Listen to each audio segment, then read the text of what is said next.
የተብየ ብጠየቅ አዎ ጥቅስ አምጪ ከተባልኩኝ ዕብራውያን ምዕራፍ 2 ከ14 ጀምሮ ብዬ እጠቅሳለሁ። ተቀበዩ ተካፈለና ነሳ ምን ልዩነቱ ምንድነው? ነሳ የግዕዝ ቋንቋ አይደለ? ነሳ ማለት ምን ማለት ነው? ነሳ ማለት እኮ ተካፈለ ነው አይደል? ግዕዝ መሰለኝ ነሳ። ስለዚህ ከስጋዋ ስጋ ከደሟ ደም ነስቷል አይደል? አሁን ነስቷል ስትለኝ ምንድነው? እስኪ አብራራልኝ። እኔ አምናለሁ ተካፍሏል፣ በስጋና በደም ተካፍሏል ይላል አልኩኝ። እኔ አላምንም አልኩኝ ነው ወጣ። ስጋውን የወሰደው ከድንግል ማርያም ነው፣ ደሙን የወሰደው ከድንግል ማርያም ነው ማለት ነው። አሁንስ እኮ እንደዛ ስትል ምን ማለት ነው? ስጋና ደም ይወሰዳል ወይ ነው የኔ ጥያቄ። ደግሞ አሁን እኛ ልጅ ስንሆን በጣም ጥሩ። ስለዚህ ቆይ ከጌታ ስለዚህ ከድንግል ማርያም ስጋን ደምን አልወሰደም ነው የምትይው?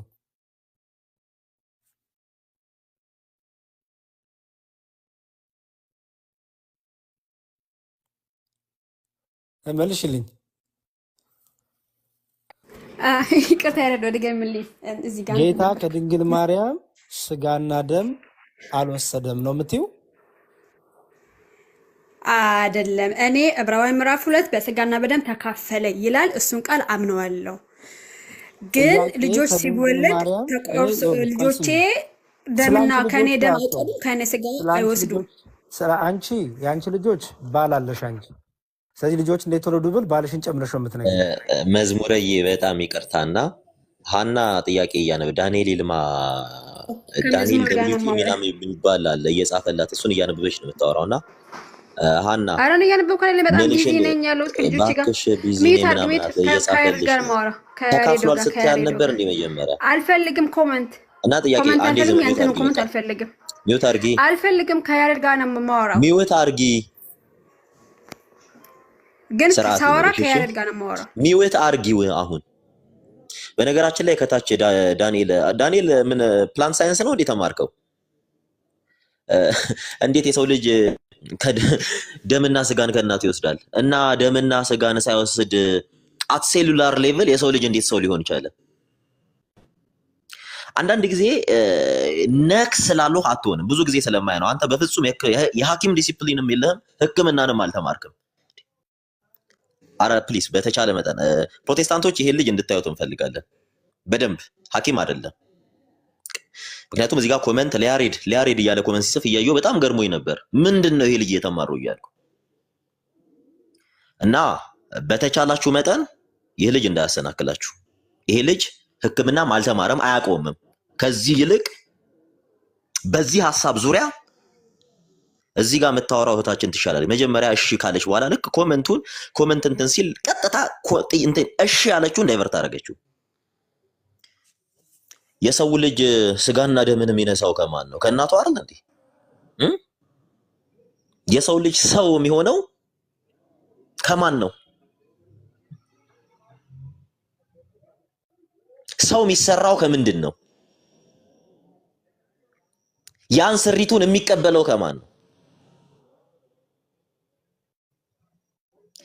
ፌኖታይፒክ ጄኖታይፒክ እየተባለ በዘረመል ደረጃ ሳይንስ ሲጻፍ እግዚአብሔር ያሳያችሁ። እንግዲህ ይሄ ሰውዬ አሁን በሱ ቤት የሆነ ትንሽ ነገር ያወቀ መስሎት ነው እዚህ ጋር ኮሜንት እያደረገ ያለው። አንተ ሂድና ሞለኪውላር ባዮሎጂን ሄደ መጀመሪያ አንብብና መተህ እዚህ ኮሜንት ትጽፋለህ። እዚህ ጋር ዝም ብሎ የመሳደብ ሱስ ያለባቸውን ሰዎች እንትን እያልክ ይሄ በቃ ጥላቻችሁ ጥግ ስለደረሰ እንትን አትበሉ። እሺ ኮሜንት እያየሁ አላወራም። ዝም በይ ያኔ አንቺን ማውራት ሲፈልግ አንቺ ስትልሽ አወራሻለሁ። ሚውት አድርጊ። አታውራኝ አልሽ አይደል? ሚውት አድርጊ። አሁን ኦርቶዶክስን ስለምጠሉ ብቻ እውነት የተናገረ መስሏችሁ ከታች እንትን የምትሉ ቆይ ኖ you have to be disciplined። እሺ ስርዓት ይኑራችሁ። ማታውቁ ከሆነ አታውቁም፣ ማታውቁ ከሆነ አታውቁም። ከየት ወሰደ የሚለው ሰው ከእናቱ ስጋና ደምን ይወስዳል ወይ? ሰው ከእናቱ ስጋና ደም ካልተሰራ ከምንድን ነው ሊሰራ የሚችለው? አማራ ነው አይደል? ዘረመል የምትባሉ ምንድናት? ኧረ ሲሙቶ አት ጄኔቲክ ሌቭል ሰሙዬ አለ። አዎ አለው መስሙርዬ። አይ ከታች እኔ በጣም ገርሞኝ ነው። ችግር የለውም እታች ሀሳብ አይሰረቅ። እኔ ብዙ ታች አላነብም። ምንም ችግር የለውም። እላይ ያለነው ማይክም ይዘን ስለምናወራ ምንም እታች እኮ የተለመደ ነው። ስለዚህ ታሜ ችግር የለውም። በቃ እኔና ሀንቾ ልጨርስና እጅ አትጠምዝዝ። እጅ እየጠማዘዘ እኮ ነው። ጥሩ አይደለም። ግን ታሜ አሁን ወደ እንትኑ እንሂድ። በቃ እሺ ሀንቾ አንዴ እንጨርስና አለሻና አለው። እሺ መለኮት ስለምሰድብ ኮሜንት አይቻላል። ዝም ብዬ ነው የማወራው። አዎ ችግር የለውም። እኔም ይሰድቡኛል እኮ ያንቺ ወንድሞች እናቶች። ሰው ከኔ ጋር ሆነሽ እኮ ችግር የለውም። እንደዛ ስለተባልኩ ነው ለመመለስ ያክል ነው። ጥሩ። መለኮት ስጋና አጥንት ደም አለው የለውም? በነገራችን ላይ ርዕሳችሁ ሌላ ነበረ። እሺ መለኮት ስጋና አጥንት ደም አለው የለውም አይደል? ጥሩ። እሺ ያን ስጋና አጥንት ደም ከየት አገኘው?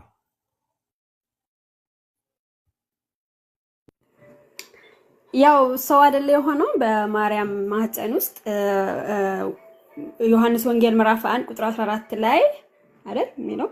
ከየት አገኘው ነው ያልኩት እኔ። ስለዚህ ከየት አገኘው እንደዛ ሳይሆን በድንግል ማርያም ማህፀን ሰው ሆነ። ከየት አገኘው ነው ካልኩት። እንግዲህ ማርያም ፈጠረችው ብለህ እንደማታምን ነው የማውቀው። እንግዲህ ምን ለማለት እኔ መች አልኩኝ ወጣኝ አንቹ እኮ አይወጣህም። እንደዛ ብለህ አታምንም። ስለዚህ በማርያም ማህፀን ቅድም ያልኩት ይኸውልሽ፣ አሁን ለታም ያልኩትን አሁን ደገምሽ አንቺ እራስሽ። የማንለውን ለምን እንደምትሉ አልገባኝም። ኦኬ አሁን ፎከስ አድርገሽ ሀሳቡ ላይ ብቻ ንገሪኝ። መለኮት ስጋና አጥንት ደም የለውም ካልሽኝ ያን ስጋና አጥንት ደም ከየት አገኘው እኮ? በማርያም ማህፀን ውስጥ ቃል ስጋ ሆነ ይላል። ቃል ስጋ ሆነ በመካከላችን አደረ። ከየት አገኘው እኮ? ከየት አገኘው ያን ስጋን? ጥያቄ ከየት አገኘው ያንን አጥንት ስጋና ደም ነው ጥያቄ። ከየት አገኘው? እኔ እኮ ጥያቄ ያሬድ ጤነኛ አይደለም። ከየት አገኘው? በቃ እግዚአብሔር እንደዛ ፈቀደ። በማርያም ማህፀን ውስጥ ቃል የነበረው ስጋ ሆነ። ከየት አገኘው? ከስጋ ስጋዋን ከሷ ነው ያገኘው፣ ከማርያም ነው ያገኘው። ታሜ ሚዩት መሀል አትግባ ፕሊዝ። አንዴ መሀል አትግባ። አሁን ከሀንቾ ጋር ነው የማወራው። ሀንቾ መልሽልኝ። ያንን መለኮት ስጋና አጥንት ደም የለውም። ስለዚህ ስጋና አጥንት ደሙን ከየት አገኘው? እሺ ደግሜ አልመልስልህም ያሬዶ። በማርያም ማህፀን ውስጥ ቃል ስጋ ሆነ ይላል ዮሐንስ ምዕራፍ 1 በማርያም ማህፀን። ከዚህ ውጪ እኔ ከተጻፈው አልወጣም። የተጻፈው ቃል ስጋ ሆነ። የማህፀንሽ ፍሬ ሲባል ማለት ነው እኮ እንደ ኢየሱስ ክርስቶስ የድንግል ማርያም የማህፀኗ ፍሬ ስለሆነ ምን ማለት ነው? የማህፀን ፍሬ ማለት እኮ የማህፀን ፍሬ ማለት ነው። የማህፀን ፍሬ ያው የማህፀን ፍሬ ማለት ጽንስ ነው። ፍሬ ጽንስ የጸነሰችው ጽንስ ወልድ ነው፣ ኢየሱስ ነው። ስለዚህ ማርያም ኢየሱስ ክርስቶስን ጥሩ ጸንሳ ወልደዋለች። እኮ ምናለው። ስለዚህ የማህፀንሽ ፍሬ ማለት እሱ ነው ብለሽ ካሰብሽ ከመለኮት ስጋ አጥንት ደም የለውም። ቃል አካላዊ ቃል ስጋ አጥንት ደም የለውም። ቃል ስጋ ሆነ ሲል ስጋ የሆነው ያን ስጋ ያገኘው ከማን ነው? ቃል ስጋ የሆነው በድንግል ማርያም ማህፀን ውስጥ ነው። ስለዚህ ከድንግል ማርያም ነው ስጋውን የነሳው ማለት ነው። እኔ እኮ በስጋና በደም እንዲሁ ተካፈለ የሚለውን የዕብራውያን ምዕራፍ 2 ያለውን እኮ ጠቅሼ አዎ ብያለሁ። ግን ይሄን ልክ ከድንግል ማርያም ስጋው ቆርሶ ደም ቀርቶ አይደለም ነው የኔ ማን ነው ቀርቶ ነው ቆርሶ ያለው እንዴ? እኮ እንደዛ ካልሆነ በቃ ልክ ነን፣ አንድ ላይ ነው ያለነው። በቃ ከድንግል ማርያም ስጋውን ያገኘው ከድንግል ማርያም አይደለም? ስጋውን ያገኘው ስጋውና ደሙ ያገኘው ከድንግል ማርያም አይደለም? በቃ እኔ ማስረጃ እንዳመጣው ለአንተ ደግሞ እስኪ አምጣ። ያሬድ እንደዚህ ወሰደ የሚል ምንም አምጥቻለሁ። ዕብራውያን ምዕራፍ 2 አላመጣሽልኝ። እኔ አምጥቻለሁ። ዮሐንስ ወንጌል ምዕራፍ 1 እና ዕብራውያን አምጥቻለሁ። ጥያቄን ስሚኛና ስጋን ከድንግል ማርያም ወስዷል፣ ደምን ከድንግል ማርያም ወስዷል ወይስ አልወሰደም? እንግዲህ ታች ያላችሁ ስምኝ ነኝ መልሻለሁ። በስጋና በደም እንደተካፈለ አምናለሁ። ማስረጃሽ ካላችሁ ተካፈለ ማለት ከድንግል ማርያም ቆይ ስሚኝ ሀና፣ ተካፈለ ማለት ከድንግል ማርያም ስጋን ወሰደ ደሟን ወሰደ ማለት ነው ወይስ አይደለም? በድንግል ማርያም ማህፀን ውስጥ ቃል የነበረው ስጋ ሆነ እንጂ ወስዶ አይደለም ሆነ ይላል ዮሐንስ ወንጌል። ራሱ ዮሐንስ ሐዋርያው ዮሐንስ ከጌታ ጋር የነበረው እንደዚህ ያለ ቃል ስጋ ሆነ። የት ነው የሆነው ብለህ ከጠየቀኝ በድንግል ማርያም ማህፀን ውስጥ ነው ብዬ እመልሳለሁ። እሺ ወስዶ አይደለም። አሁን ተካፈለ ማለት ወሰደ ማለት አይደለም።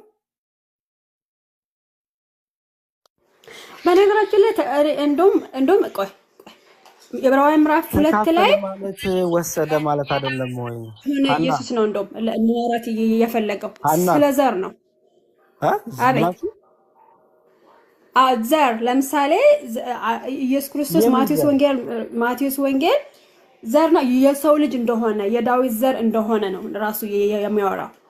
ኢየሱስ ክርስቶስ እንደኛ ሰው ሆነ። ለምሳሌ ሐዋርያ ጳውሎስ ገላትያ 4:4 ላይ ቆይ አንዴ አታምታችሁ። ገላትያ 4:4 ላይ እንደዚህ ይላል።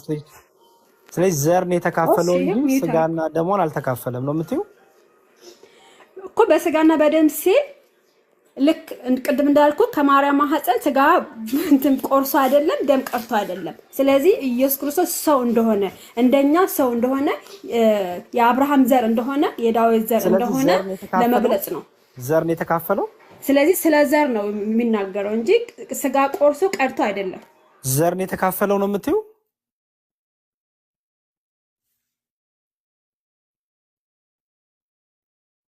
መልሽልኝ ሀንቾ። በነገራችን ላይ በታች ወንድሞችሽ ስጋና ደም ወስዷል እያሉሽ ነው። አንቺ እኔ ብያለሁ ከቅድም ጀምሮ፣ ግን አንተ እንትን ስላልከኝ ነው እንጂ እኔ ከቅድም ጀምሮ ብያለሁ። እኔ ምንም አላልኩም። ምራፍ ለጠቅሻለሁ እንደዛ አምናለሁ ብያለሁ። ግን አንተ ሳይህ ከማርያም ስጋ ቆርሶ የሚመስል ነገር ነው። አንቺ የፈለግሽው ቢሆን የኔ ጥያቄ አሁን ከድንግል ማርያም ዘር ነው እንደ የነሳው ወይስ ስጋና ደሟን የነሳው ነው ጥያቄ። ራሱ ነሳ ማለት ምን ማለት ነው? ተካፈለ ነው የሚለው ወሰደ ማለት ነው። ከስጋዋ ስጋ ከደሟ ደም ወሰደ ተካፈለ ማለት ነው። በስጋና በደም እንዲሁ እንደተካፈለ ነው ጽሑፉ የሚለው እንጂ ስጋን ከሷ አልወሰደም ደሟን ከሷ አልወሰደም ነው የምትለው። ቃል ስጋ ሆነ ብሏል። ቃል ስጋ ሆነ። አዎ ስጋ ዮሐንስ ደግሞ እንደዚህ ያለው ቃል ስጋ ሆነ። ቃል ደግሞ የት ነው ስጋ የሆነው ካልከኝ ስጋ ሆነ ማለት ነው። ቃል ሰው ሆነ በድንግል ማርያም ማህፀን ውስጥ ሰው ሆነ። ሰው ማለት ደግሞ ስጋና ደም ያለው ነው አይደል?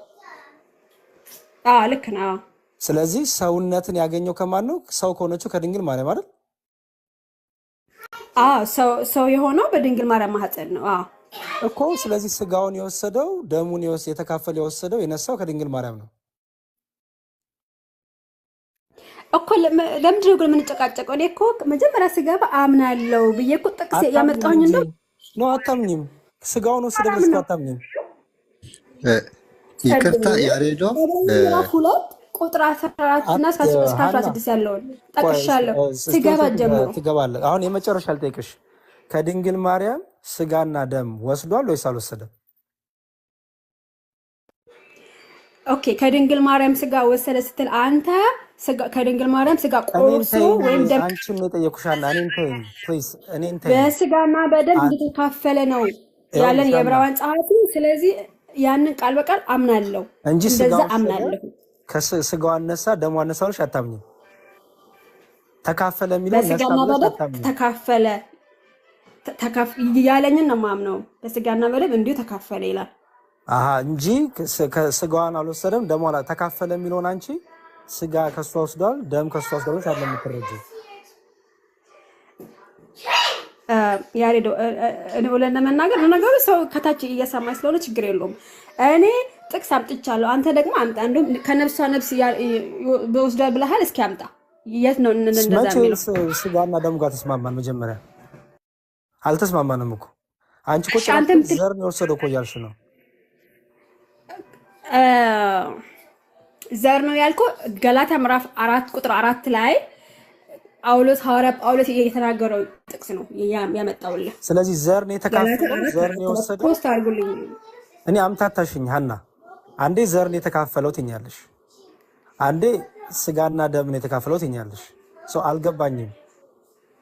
ምንድነው እኮ ኢየሱስ ክርስቶስ የሰው ልጅ የሰው ዘር እንደሆነ ከአብርሃም ጀምሮ ማቴዎስ ወንጌል ከአብርሃም ጀምሮ የኢየሱስ የትውልድ ሐረጉን ማቴዎስ ሐዋርያ ማቴዎስ ስለጻፈልን፣ ስለዚህ ኢየሱስ ክርስቶስ ልክ እንደኛ ሰው ነው። ልክ እንደኛ ለማለት ነው። ስለዚህ እንደኛ ሰው የሆነው ከድንግል ማርያም ከስጋዋ ነስቶ ከደሟ ነስቶ ነው አይደለም?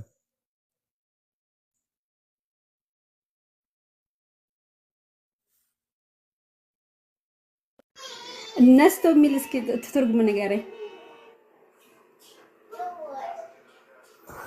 ወይ ጉድ! ስንት ነገርኩሻና። ነስቶ ማለት ከድንግል ማርያም ከስጋዋ ስጋ ከደሟ ደም ወስዶ ማለት ነው። ተካፍሎ ማለት ወስዶ ማለት ነው።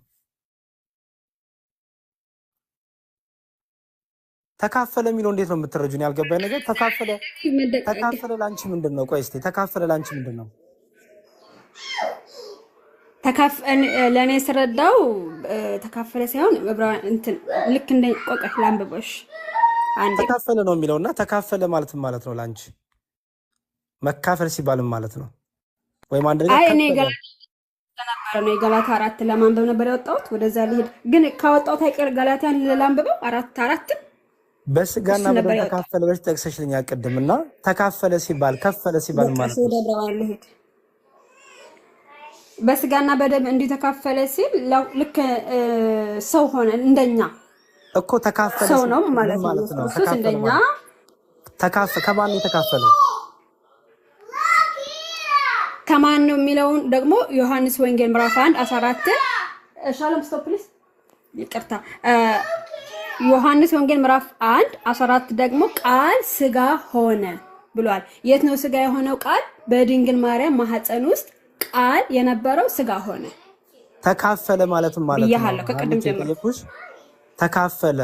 አሁን ቃል ስጋ እንዴት ሆነ ብልሽ ከድንግል ማርያም ተካፍሎት እኛልሽ ልክ በስጋና በደም ተካፈለ አይደለም የሚለው። ስለዚህ በስጋና በደም ተካፈለ ከፈለ ወይም ተካፈለ ማለት ነው።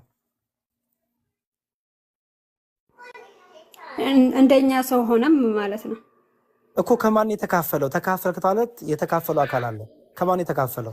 በድንግል ማርያም ማህፀን ውስጥ ሰው ሆነ ማለት ነው እኮ። እንዴ ስጋና ደምን ተካፈለ ይላል። ከማን የተካፈለው? እስከ አምጣ ጥቅስ ስጠኝ እስኪ። አሁን አንቺ ካነበብሽው እኮ ነው በስጋና በደም ተካፈለ ይላል። ከማን የተካፈለው?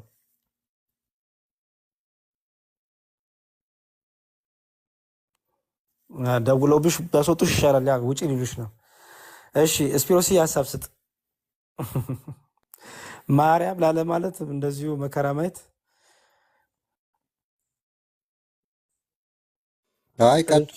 ሀና እንደምታምን ነው ማውቀውና ለዚህ ነበር ቅድም እንዳውም ትከራከር ነበረ ከሌሎቹ ጋር እሱን ለማለት ነው። ከኔ ጋር ሲሆን ነው እንግዲህ ኦፖዝ የሚያደርጉት። እሺ ዳኒ ሰላም ብያለሁ።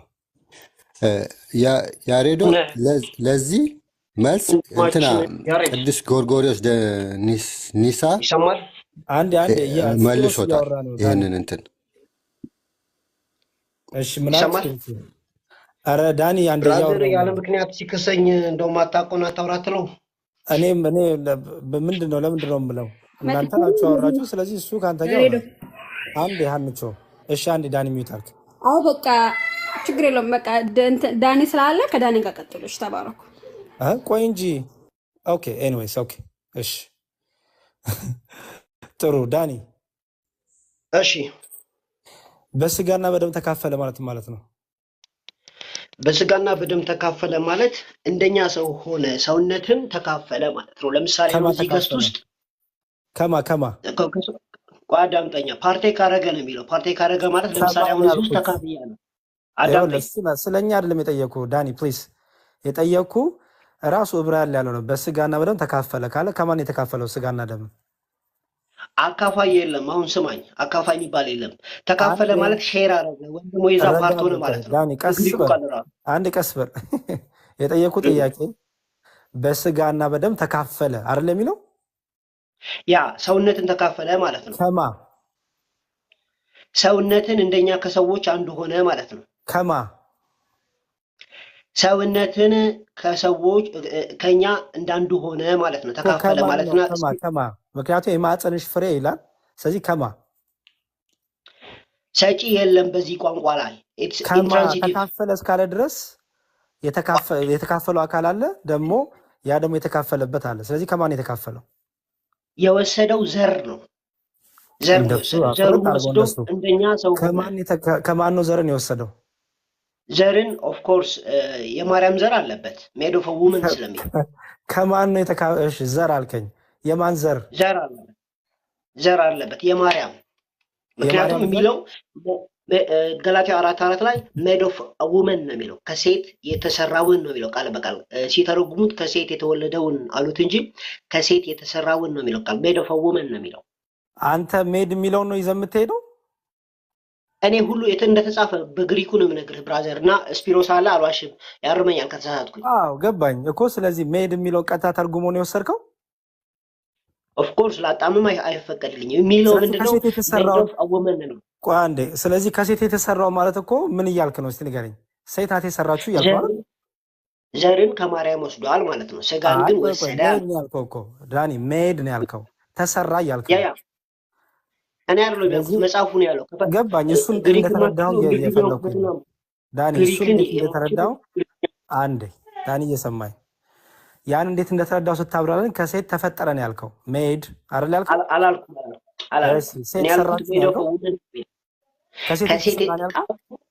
ከሴት የተወለደው የሚለው ከሴት የተሰራውን ነው የሚለው ቃሉ ራሱ። ምን ማለት ነው ከሴት የተሰራ ማለት? አንተ ስተረጉመው ዘር ወስዷል ማለት ነው። ዕብራውያን 2:14 ላይ እንዳለው ሁሉ ማለት ነው። ዘርን ከማርያም ወስዷል ማለት ነው። ምንን ወስዷል? ዘርን ከማርያም ወስዷል ማለት ነው። እሺ፣ ስለዚህ ስጋና ደምን ተካፈለ ሲል ታዲያ ምን ማለቱ ነው? በየት ሀገር ነው ስጋና ደም ከእናትና ከአባት የሚወሰድ? የጠየኩ ያለሁት ሀገሩ ዕብራውያን ላይ በስጋና በደም ተካፈለን ሲል ያንን ስጋና ደም ከማን የተካፈለው? ይሄንን ስጋና ደም በወሰደው ዘር ምክንያት ስጋና ደም ይሰራና ከኛ እንዳንድ ሆነ ማለት ነው። ፓርቴክ አደረገ ማለት ነው። ከኛ እንዳንድ ሆነ ማለት ነው። ኦኬ። ስለዚህ ምን እያልክ ነው ዳኒ? በደንብ አስተውል የምትለውን ምን እያልክ ነው? ዘር ወሰደ፣ ከዛ እዛ ለሰራው ዘር ደግሞ ስጋና ደምን ፈጠረለት ነው የምትለው? ማንኛውም ልጅ ዘር ይወስድና ከእናትና ከአባት ከዛ በኋላ ከእናት እንዳወራ ከፈለግ ከስር ከስር አትግባብኝ። አይ ኖ ከስር ከስር እየገቡ አይደለም። ስለ እናት አባት አታውራኝ፣ ምክንያቱም ስለ ክርስቶስ ነው የምናወራው። ያለ ወንድ ዘር ስለተጸነሰው አምላካችን ነው የምናወራው። ስለዚህ ማንኛውም ሰው ብለህ እንዳትጀምርልኝ። እኔም እንደዛ ነው ማምነው ማለት እኔም ማምነው ኢየሱስ ክርስቶስ ዘርን ከእናቱ ወሰደ። ከዛ በኋላ ግን በዛ ዘር የራሱን ስጋና ደም ሰራ። ከዛ በኋላ ስጋና ደም የሰራው ደግሞ ከኛ እንዳንዱ ሆነ ወይም ደግሞ ፓርቴክ አደረገ ማለት ነው። ስለዚህ ደግሞ የታመነው ዘር ወሰደ። ከዛ ለዛ ዘር ስጋና ደምን ማን ነው የፈጠረው? ዘር ራሱ እኮ ወደ ስጋና ደም ያድጋል ብራዘር። አንተ እኮ ፈጠረ አልክ እኮ ፈጠረ እኮ አልከኝ። ፈጠረ የሚል ቃል ካፌ አልወጣም። ገላትያ 4:4 ላይ ነው ሜድ ኦፍ ውመን ነው የሚለው ብራዘር። እሺ ድጋሚ እሺ፣ ስጋና ደም ተካፈለ ማለት እንግሊዝኛ አንብበው ዳኒ፣ ስማኝ። በእንግሊዝኛ ገላትያ 4:4 አንብብልኝ ፕሊዝ። ኧረ ስማኝ በእናትህ። እኔ እንግሊዝኛውን ማንበብ አይደለም እሱ እውቀት አይደለም፣ መረዳት ነው እውቀት። አሁን የጠየቁ ጥያቄ አንተ ነው የምታስረዳኝ። አንተ እኮ ነው አዲስ ትምህርት እያመጣ ያለው። ስለዚህ አሁን ያለሁት ጥሩ በጣም ኤርሚያስ ጋር ታወራዋለህ፣ እሱ ችግር የለውም። ኤርሚያስም ስለመጣ አሁን እየጠየኩ ያለሁት ስማኝ። ስጋ ቆርጦ ወሰደ አይደል? ስማ ዳኒ፣ በስጋና በደም ተካፈለ ሲባል ምን ማለት ነው? በስጋና በደም ተካፈለ ማለት ስጋና ደምን በመያዝ ከኛ እንዳንዱ ሆነ፣ ፓርቴክ አደረገ እንደማለት። ከማን ያዘ? ከኛ እንዳንዱ ሆነ ማለት ነው እንጂ ወሰደ ተቀበለ ማለት አይደለም። ስጋ ልትሰጠው አትችልም ማለት ዘር ነው የምትሰጠው ማለት። ከማን ዘርን ከእናቱ ስጋና ደምን ከራሱ ከዘሩ። ጥሩ እሺ። ኤርሚ እንኳን በሰላም መጣ። እንኳን ደህና ቆያችሁኝ። እንዴት ናችሁ? እግዚአብሔር ይመስገን ደህና ነን። ተመስገን ደህና ነን። የዳኒን ትምህርት ትቀበለዋለህ ኤርሚ? አዎ ፒውር ነገር ነው የሚናገረው። ኦኬ ፒውር ነገር ነው የሚናገረው። ስለዚህ ዘርን ነው እንጂ የተካፈለው ስጋና ደም አልተካፈለም ነው የሚለው። ትቀበለዋለህ ይሄንን? ዘር ብሎ የሚለው እኮ የሰውን ተፈጥሯዊ ባህሪ ገንዘቡ አደረገ ለማለት ነው። ያ ደግሞ ማለት ስጋና ደም ተብሎ ቃሉ እዛ ጋር ለጥቅም ውሏል። ዕብራውያን መጽሐፍ ምዕራፍ 2 ቁጥር 14 እስከ 17 ባለው ማለት ነው። አዎ ዳንኤል ግን እንደሱ አያምንም። ያምናል። የኔና የዳኒ እውቀት አንድ ነው። ምንም እኔና እሱ እዚህ ላይ እኔና እሱ እዚህ ጋር ምንም የምናወራው ነገር የለም። እሱም ራሱ የሚያወራውን ከዚህ በፊት ሰምቼዋለሁ። እኔም የምናገረውን ሰምቶታል። እንደ መጽሐፍ ቅዱስ ነው። የዳኒም ቅድም ሀናም ስትናገር የነበረው የዕብራውያን መልክ። ስለዚህ ኤርሚ ይኸውልህ መልካም ልዩነት እንዳላችሁ ላሳየ። እዚህ ከቨር ለማድረግ ከሆነ እሱ መብታችሁ ነው። ግን ዳኒ የሚረዳውና አንተ የምትረዳው ፈጽሞ አይገናኝም። ዳኒ አሁንም እጠይቅሃለሁ በስጋና በደም ተካፈለ ማለት ነው። አንድ ነገር ነጥላ አውጣት። ዘርን ወሰደ፣ ስጋና ደምን ደግሞ ከዘር ተሰራ። ወሰደው አንዴ ስማኝ ዳኒ ፕሊዝ ክፍሉን ሰማኛ አይደለም። ከስር አትግባብኝ። እንዳወራ ከፈለክ ኮንፊደንስ ካለ አዳምጠኝ። ኮንፊደንስ ምናምን ተወሱን ዳኒ እየጠየቀ 15 ሴኮንድ አዳምጠኝ። ጥያቄን ስማኝና ታወራለህ። የጠየቅኩ በስጋና በደም ተካፈለ ሲል ቅዱስ ጳውሎስ በስጋና በደም ተካፈለ ካለ ያን ስጋና ደም ከየት ነው ያመጣው ነው ጥያቄው። ቴንክ ዩ። ይህን ጥያቄ እንድመልስ 1 ደቂቃ ብቻ ይሰጠኝ። በ1 ደቂቃ ውስጥ ትዕግስት ይኑር፣ አዳምጥ። አለዛ አንተ ብቻ ነው ማውራት የፈለግከው ማለት ነው። ዳኒ እየጠበቅኩ ነው፣ አውራ። ኦኬ ዘርን ወሰደ፣ እሱን አልካድንም። መጽሐፍ ቅዱስ በቀጥታ ይናገራል፣ ዕብራውያን 2:14 ላይ ማለት ነው። ከዛ በኋላ ግን ይሄ ዘር ያድግና የራሱን ደምና የራሱን ስጋ የራሱን አጥንት ፕሮዲውስ ያደርጋል። ከዛም በኋላ ይህን ስጋ ደም የያዘው ኢየሱስ ምን ይሆናል? እንደኛ ሰው ሆነ፣ ሰውነትን ፓርቴክ አደረገ፣ ሼር አደረገ ማለት ነው። የግሪኩና ስፒሮስ አጠገባህ አለ። አሁን ትርጉሙን ከተሳሳትኩኝ ጠይቀው። እሺ ስለዚህ ምንድን ነው ያልከው? የራሱን ስጋና ደም አይደል ያልከው አይደል? የዘሩን ስጋና ደም ፕሮዲውስ አደረገ። የራሱን ስጋና ደም ያልከው አልገባኝም። ኦኬ ድጋሚ ጀምርልኝ፣ አስረዳኝ ድጋሚ። ዘር ተቀበለ፣ ወሰደ፣ ማንም አልካደም። ይሄ ዘር ግን ደም ስጋና አጥንት ፕሮዲውስ ያደርጋል፣ እየተባዛ ማለት ነው፣ መልቲፕላይ ያደረገ እንጂ ከእናት ቆርሶ አይወስድም። ነገር ግን በስጋና በደም ተካፈለ ሲል መጽሐፍ ቅዱስ ምን ማለቱ ነው? ስጋና ደምን በመያዝ ከኛ እንዳንዱ ሆነ ማለት እንጂ ስጋም ቆርጦ ደምም ተቀርቶ ወሰደ ማለት አይደለም። ሲጀመር ደም ከወሰደ በሽታ ይመጣል። ብራዘር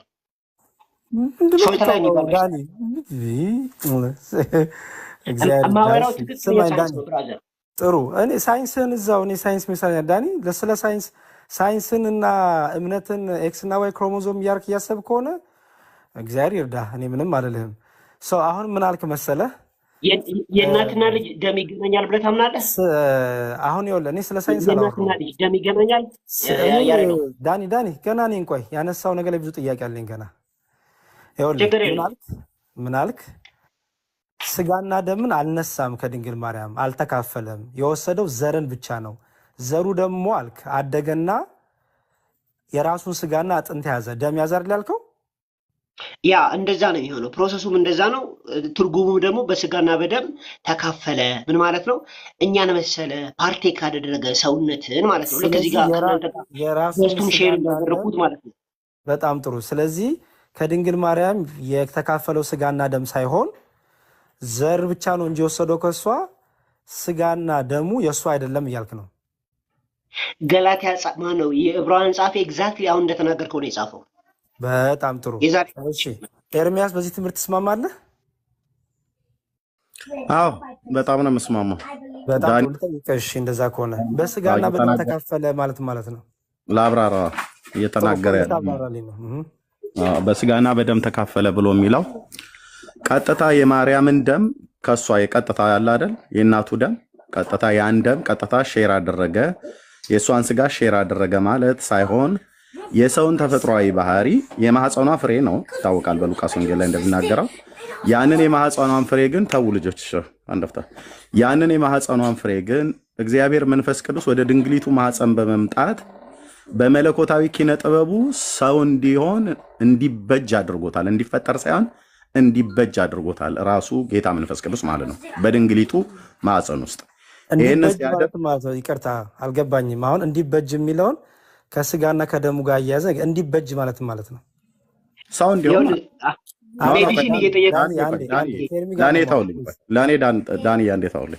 ሰው እንዲሁም እንዲበጅ ማለት ወይ ደግሞ በገላትያ መልእክት ላይ ቀደም ያለ ሜዶኩመን ያለው ከሴቲቱ የተሰራ ወይ ደግሞ የተበጀው ብሎ የሚል ማለት ነው።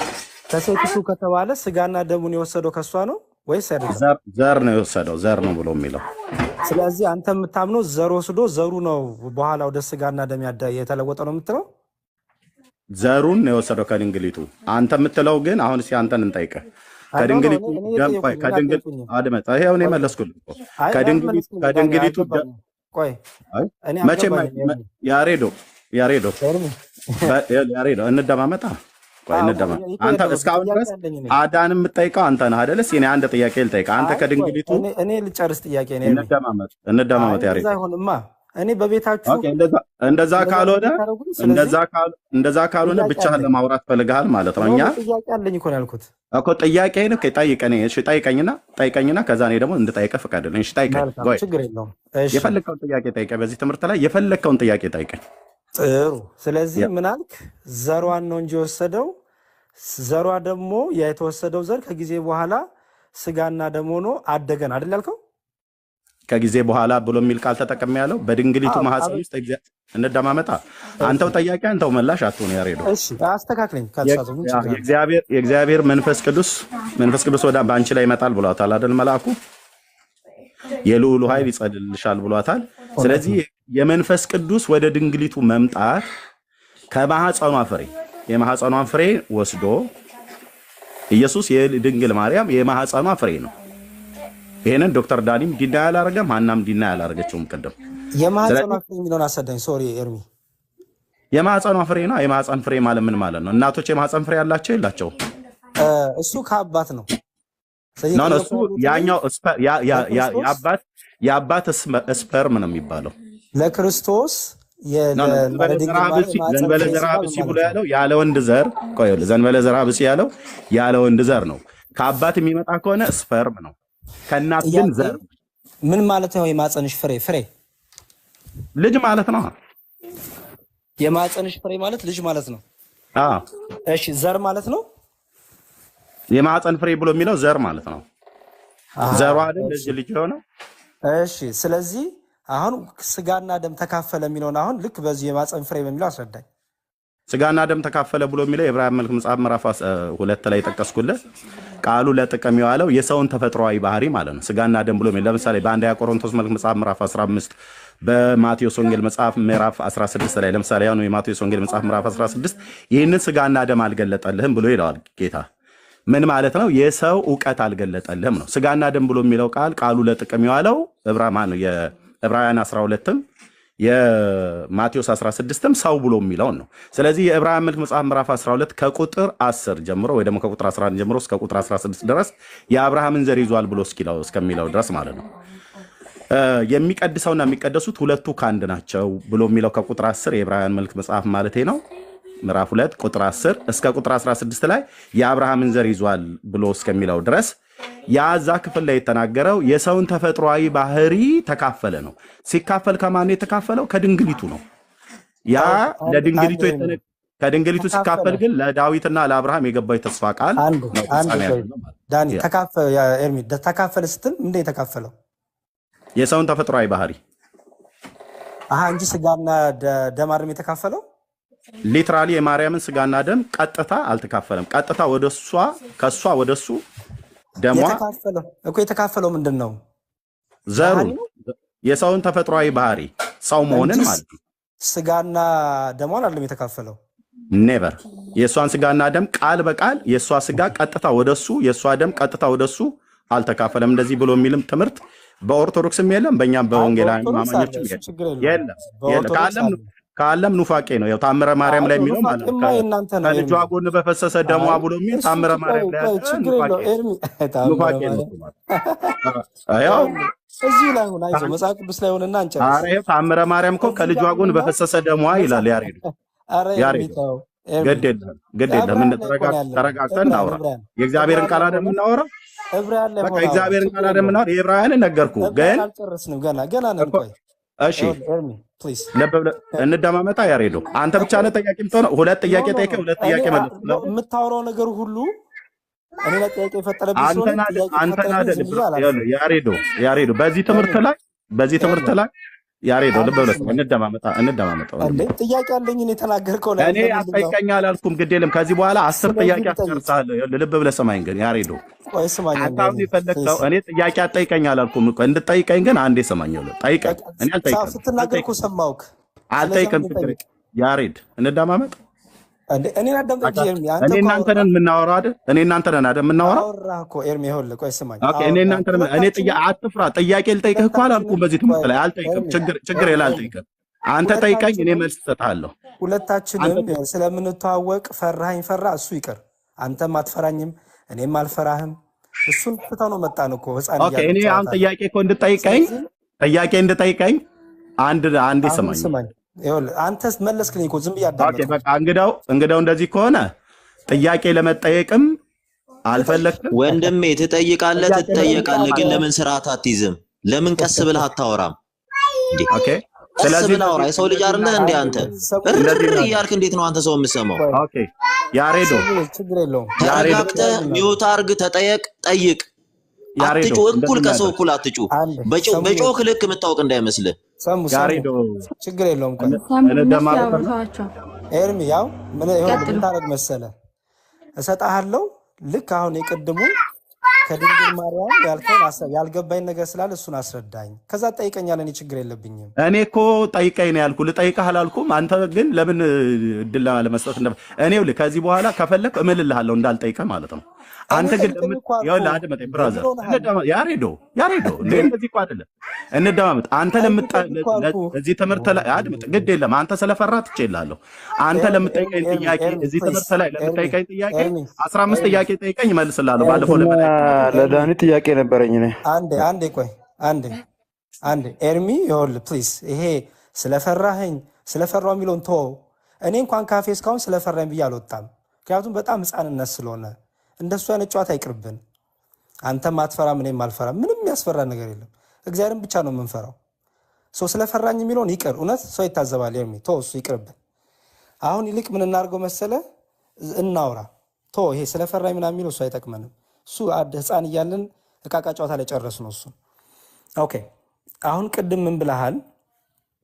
ከድንግል ማርያም ከስጋዋ ስጋ ምንድነው ተካፈለ የሚለው ስጋና ደም ተካፈለ አይደለም፣ ባህሪን የተካፈለው እንጂ ስጋዋና ደሟን አልተካፈለም ብለሃል።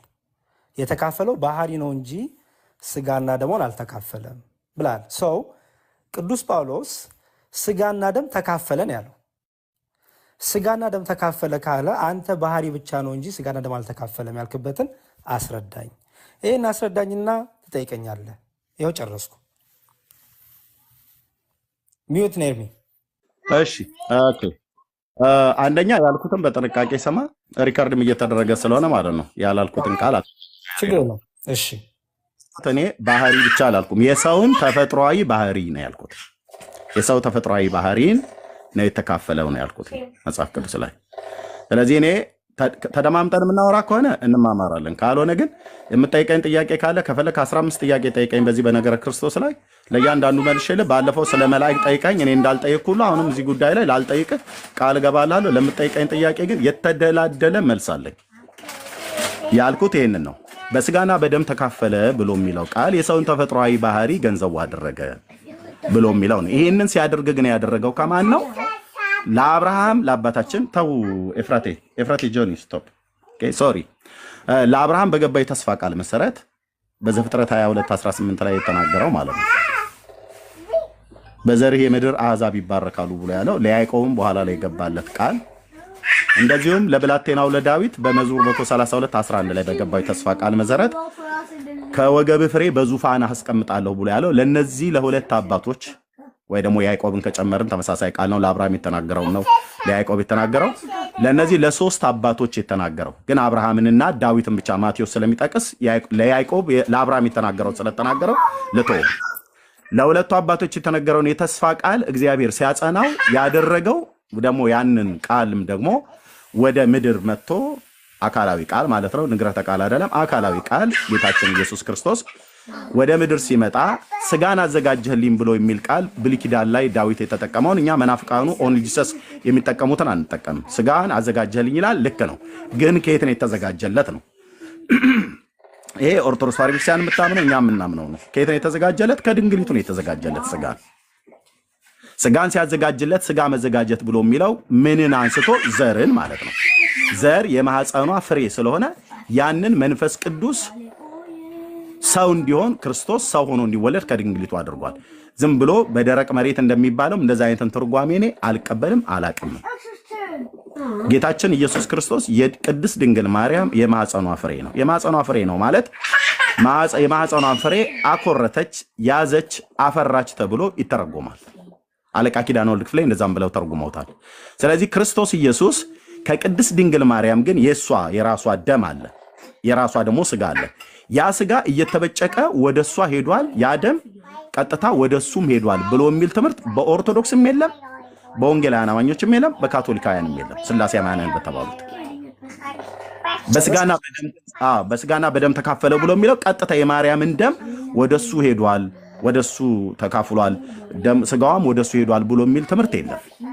ዘሯ ነው፣ የማህፀኗ ፍሬ ነው።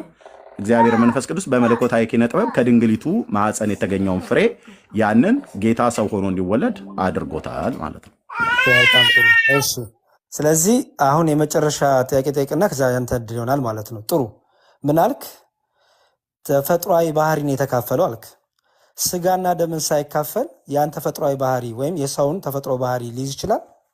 ስጋና ደምን ሳይካፈል ያን የሰውን ተፈጥሯዊ ባህሪ ወይም ፍጹም ሰው ሙሉ ሰው የሚለውን የሰው ባህሪያትን ሊይዝ ይችላል? ስጋና ደም ሳይካፈል ስጋና ደሙን ከቅድስት ድንግል ማርያም አልወሰደውም፣ ቀጥታ ነው ያልኩትኝ። ይሄንን በደንብ አስምሩ፣ ሪካርድ እየተደረገ ስለሆነ ስጋና ደም ቀጥታ የእሷ ስጋ ወደሱ የእሷ ደም ወደሱ ሄዷል ብሎ የሚል የመጽሐፍ ቅዱስ ትምህርት የለም። ግን የማህፀኗ ፍሬ ነው። ያንን የማህፀኗን ፍሬ እግዚአብሔር መንፈስ ቅዱስ በመለኮታዊ ኪነ ጥበቡ ልክ የገላትያ መልክ መጽሐፍ ምዕራፍ 4 ቁጥር 4 ላይ ሜድ ኦፍ ውመን ብሎ ያለውን ወይ ደግሞ በኢትዮጵያ ኦርቶዶክስ ተዋሕዶ ቤተክርስቲያን እንደሚነገር እኛም እንደምንጋራው መንፈስ ቅዱስ ከድንግሊቱ ማህፀን ጌታ ሰው ሆኖ እንዲፈጠር አንልም፣ እንዲበጅ አድርጎታል፣ ወይ ደግሞ ሰው እንዲሆን አድርጎታል።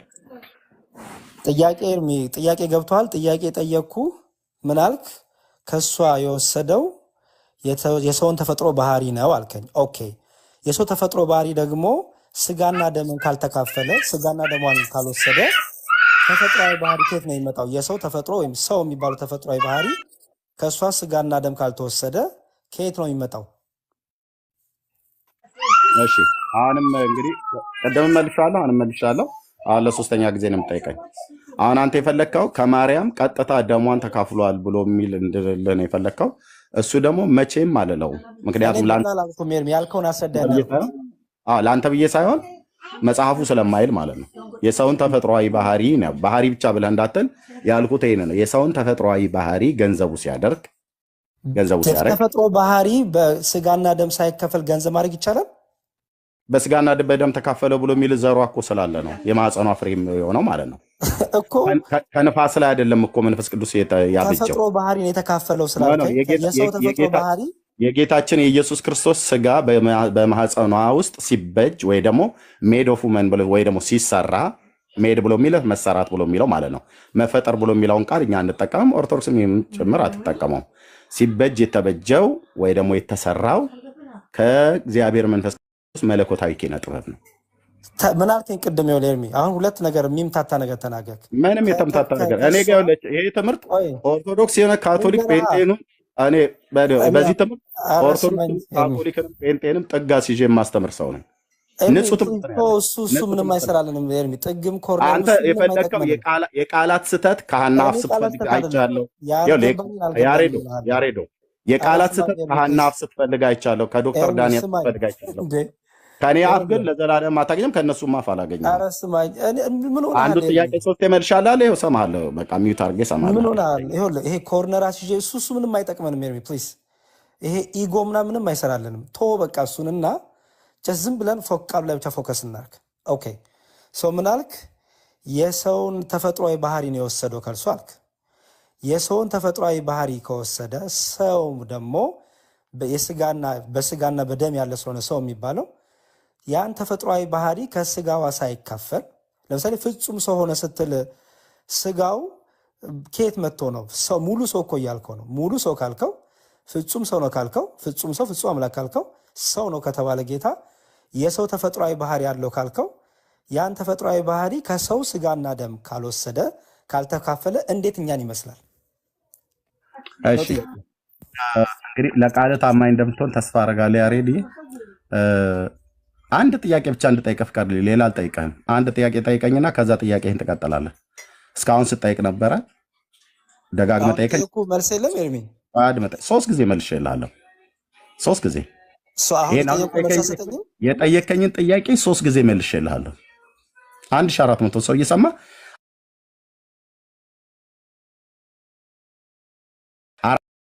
1400 ሰው እየሰማ አራተኛ መልስልኝ ካልከኝ መልሼ ያንኑ ጥያቄ ያንኑ የቅድሙ መልስ አራተኛ መልስልኝ ጥያቄ የመጨረሻ ስለሆነም መልስልኝ። አሁን ነው አራተኛ አልመልስልም። ሶስት የመልሽልህ ካልተረዳ ችግሩ ያለው አንተ ጋር ነው ማለት ነው። ልመልስልህ እኮ አልከኝ።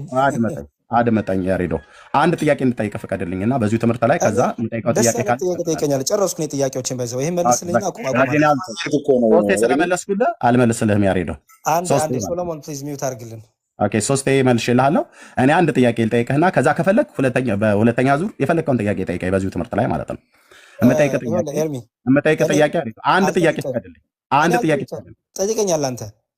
አንድ ጥያቄ እኔ መልሻለሁ ሶስት ጊዜ አልመለስክልኝም እኮ ምክንያት አልመለስኩም አልመለስኩም። ያሬዶ በቃ ይኸውልህ ሶስት ጊዜ መልሼ ዛሬ በጣም ተናደን የገባኸው ማለት ነው። ኧረ እኔ አልተናደድኩም። ፕሊዝ ሶስት ጊዜ መልሼልሃለሁ ያሬዶ። ምን ሆነሃል? አንድ ጥያቄ ሶስት ጊዜ መልሼልሃለሁ። እልቅ አንድ ጥያቄ እንድጠይቅህ ፍቀድልኝ። አንተ አንዲት ስለ መድኃኒዓለም አይዞህ ጠይቅ፣ ችግር የለም። እሺ የምጠይቅህ ክርስቶስ ኢየሱስ ከቅድስት ድንግል ማርያም ቀጥታ የእሷን ደም ቀጥታ የእሷን ስጋ ቀጥታ ተካፍሏል ነው ብለህ የምትለው ወስዷል ነው ብለህ የምትለው ቀጥታ ስጋዋን ማለት ስጋዋን ደሟን በቃ ቅድም ይኸውልህ ክርስቶስ ሰው ነው ብለናል። ሰው ከሆነ ያንን ሰውነት ባህሪ የሚያመጣው ከድንግል ማርያም ነው። ምክንያቱም እኛ እኔ ስጋው ላይ ነው ሰው መሆኑን ማለት ነው እኮ ሰው የሚባለው እኮ ስጋና ደም ነው። መለኮትማ መለኮት ነው፣ ስጋና ደም የለውም እኮ ልመልስልህ። አካላዊ ቃል እሱ መለኮት ነው። አካላዊ ቃል ደግሞ ባህሪ የመለኮት ባህሪ ስጋ አጥንት ደም የለውም። ስለዚህ ሰው ደግሞ ስጋና ደም አጥንት ያለው ነው። ስለዚህ መለኮት ቃል ስጋ ሲሆን ሰው ሲሆን ሰው ነው የሆነው። የሰው ግማሽም አይደለም፣ ፉሊ ሰው ነው የሆነው። ፉሊ ሰው ደግሞ የሚሆነው መለኮት ከድንግል ማርያም ፉሊ ሰውነትን ስለወሰደ ነው። ስለዚህ ፉሊ ሰውነትን ወሰደ ስንል ሰው ነው የሆነው በቃ። ስለዚህ ከድንግል ማርያም ከስጋዋ ስጋ ነስቷል፣ ከድንግል ማርያም ከደሟ ደም ነስቷል ብለን እናስተምራለን።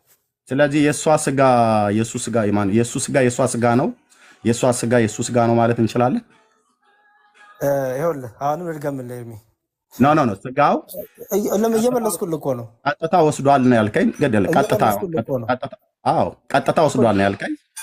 የማርያምን ይኸው እኮ እየመለስክልኝ። ኦኬ መልስ ቀጥል። አሁንም መለኮት በባህሪው መለኮት አጥንት ስጋ ደም የለውም።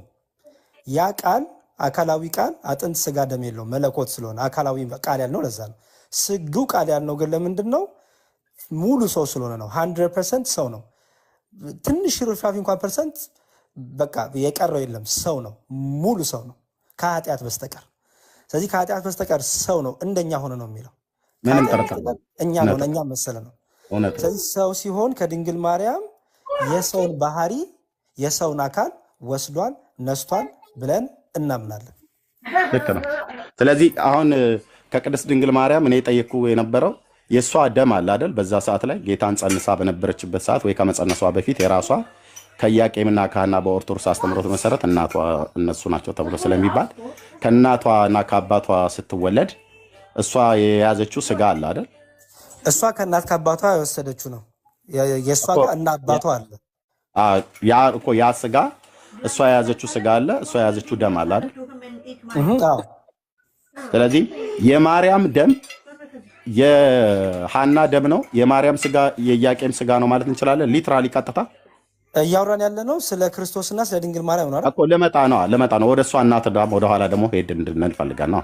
ለምን የክርስቶስ ልደቱ እኮ ልዩ ነው። የክርስቶስ እኮ ምንም ችግር የለም። እናቱ የያዘችው ደም አለ አይደል? የራሷ ደም እናቱ የያዘችው የራሷ ስጋ አለ። አሁን የክርስቶስ ጋር እስከመጣን ያለ ወንድ ዘር ስለሆነ ድንግል ማርያም ደግሞ ከእናት ከአባት የተወለደች ናት። ስለዚህ የክርስቶስ ጋር ስንመጣ ያለ ወንድ ዘር ስለሆነ እሱን አውቃለሁ። እዛ ላይ ብቻ ተኩርልኝ። እሱን አውቃለሁ። እሺ፣ ስለዚህ የማርያም ደም ቀጥታ ነው ወደ ኢየሱስ ክርስቶስ የሄደው ነው የምትለው አንተ? ሙሉ ሰው ነው ጌታ፣ ሙሉ መለኮት ደም ሙሉ ሰውማ ሙሉ ሰው ፍጹም ሰውነቱም ላይማ ምንም ጥያቄ የለው። ከኃጢአት በስተቀር ብሎ ያለውን ከሆነ የዕብራውያን የተናገርከው እኛም ሳናላምጥ የምንወጣው የእግዚአብሔር ቃል ነው። የጌታቱ እውነት እንደሆነ ሁሉ እንደማያሻማ ሁሉ ድንግዝግዝ እንደማይለን ሁሉ ፍጹም ሰው መሆኑም ደግሞ እንደዚሁ አያሻማንም ድንግዝግዝም አይለንም።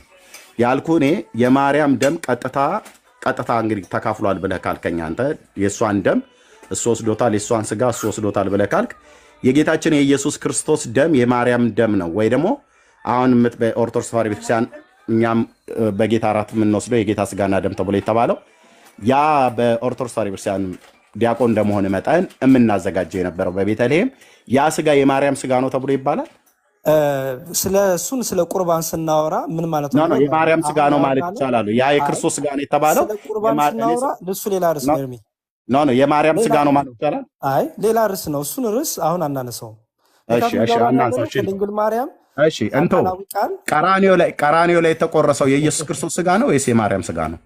አምላካችን ኢየሱስ ክርስቶስ ሞተ ስንል በቀራንዮ አደባባይ ሰው በስጋው ሞተ፣ መለኮት በስጋው ሞተ ነው የምንለው። ስለዚህ ያንን ስጋ ሰው መሆን አለበት። ያንን ስጋ መለኮት በስጋ ሞተ ለማለት ሰው መሆን አለበት። ሙሉ 100% ሰው ሆኖ ደግሞ ከድንግል ማርያም ነው። እሱን ነገርከን እኮ በቃ እሱን እኮ ተማመን። እሱን ተማመን። ሚኪ ማይክ ከፍታል። ሚዩት አድርጉት ሚስጥር እንዳያወራ። የጓደኞቹ ጋር የሚያወራው ሚስጥር ካለ እንዳይሰማበት ሚዩት አድርጉት። ቀራንዮ ላይ ጌታችን ኢየሱስ ክርስቶስ ሲሰቀል የሞተው በገዛ ስጋው ነው ወይስ በማርያም ስጋ ነው? የገዛ መለኮት በባህሪው የገዛ ስጋ የለውም። ከድንግል ማርያም መለኮት ስጋን ተዋህደ ነው የምንለው። እሱንማ ተነጋገርን እኮ የሞተው በቀራንዮ ላይ አምላክ ሲሞት የሞተው ያ ስጋው የገዛ ስጋው ነው ወይስ የማርያም ስጋ ነው? እኛ ሁለት ባህሪ አናምንም። እናንተ ናችሁ ሁለት ባህሪ የምታምኑት። እኔ አልወጣኝም። ሁለት ባህሪ ጋር አልሄድኩም። ቅዱስ ቁርባን ጋር ለመሄድ ፈልጌ እንዳልነበረ ሁሉ ሁለት ባህሪ ጋር አልሄድኩም። የጠየኩት ቀራንዮ ላይ የተቆረሰ ያሬዶ ቀራንዮ ላይ የተቆረሰው የጌታችን ኢየሱስ ክርስቶስ የገዛ ስጋውና የገዛ ደሙ ነው ወይስ የማርያም ስጋና የማርያም ደም ነው ብለን ልንል እንችላለን? መለኮት የስጋን ባህሪ የጠየኩት ስለ ማርያም ነው። እኔ የማርያም ስጋ ነው ያልኩ። መለኮትን ላይ ጥያቄ የለብኝም ያሬዶ። እኔ እኮ ኦርቶዶክስ ነው ጥያቄው ከብዷል። ያሬድ ይመልስና ማለት ሰዓት ስጠው፣ በቃ 1 ደቂቃ ስጠውና ከዛ ይመልስ ማለት ነው። ከዛ እኛም ጥያቄዎች አሉ። ኦኬ፣ እኔ መጨረሻ ጥያቄ ነው ከመለስከው የጠየቅኩት ጥያቄ የጠየቅኩት ጥያቄ ከማለት መጀመሪያ ችግር የለውም። ቆይ ቤቴ ይሁን ኤርሚ፣ እኔ ቅድም ልክ ሳትመልስ ይቀር ከብዶሃል አላልኩም። እነዚህ እንትኖችን ተዋቸው ፕሊዝ። እኔ እንዴት እንደለመደብህ አላውቅም። ተዋቸው። እየመለስኩ እኔ 3 ጊዜ አንድ ጥያቄን 3 ጊዜ ጠይቀኝ 3 ጊዜ መለስኩትኝ። አንተ ግን አልመለስክልኝም ብለህ ካልክ አሁን እኔ የጠየቅኩት ጥያቄ እኔ ስለ መለኮትነቱ አልጠየቅኩም። አምላክነቱ ላይ ጥያቄ የለብንም። እኛ የወንጌል አማኞች ነን። ፍጹም ሰውነቱ ላይ ጥያቄ የለብንም። ከኃጢአት በስተቀር ፍጹም እንደኛ ሰው የሆነ የእኛን ተፈጥሯዊ ባህሪ ገንዘቡ ሲያደርግ ያደረገው ከድንግል በመወለድ የማህፀኗ ፍሬ እንደሆነ ማመን አይደለም ሰብከን የምናሳምን ሰዎች ነን።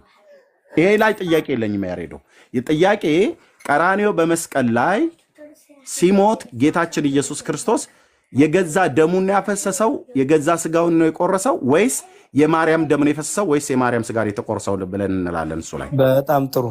ስለዚህ ምን እናለ መሰለኛ እሱን እኮ ልመልስልህ እያልኩኝ ነው። እኛ መለኮት ስጋን የስጋን ባህሪ ወይም አካላዊ የሰውን አካል ወይም ስጋን ገንዘቡ ስላደረገ ከዚህ በኋላ ሁለትነት ስለሌለ በገዛው ስጋ በገዛው ደሙ ተሰቀለ እንላለን፣ ሞተ እንላለን። ምን እያልን ነው ግን?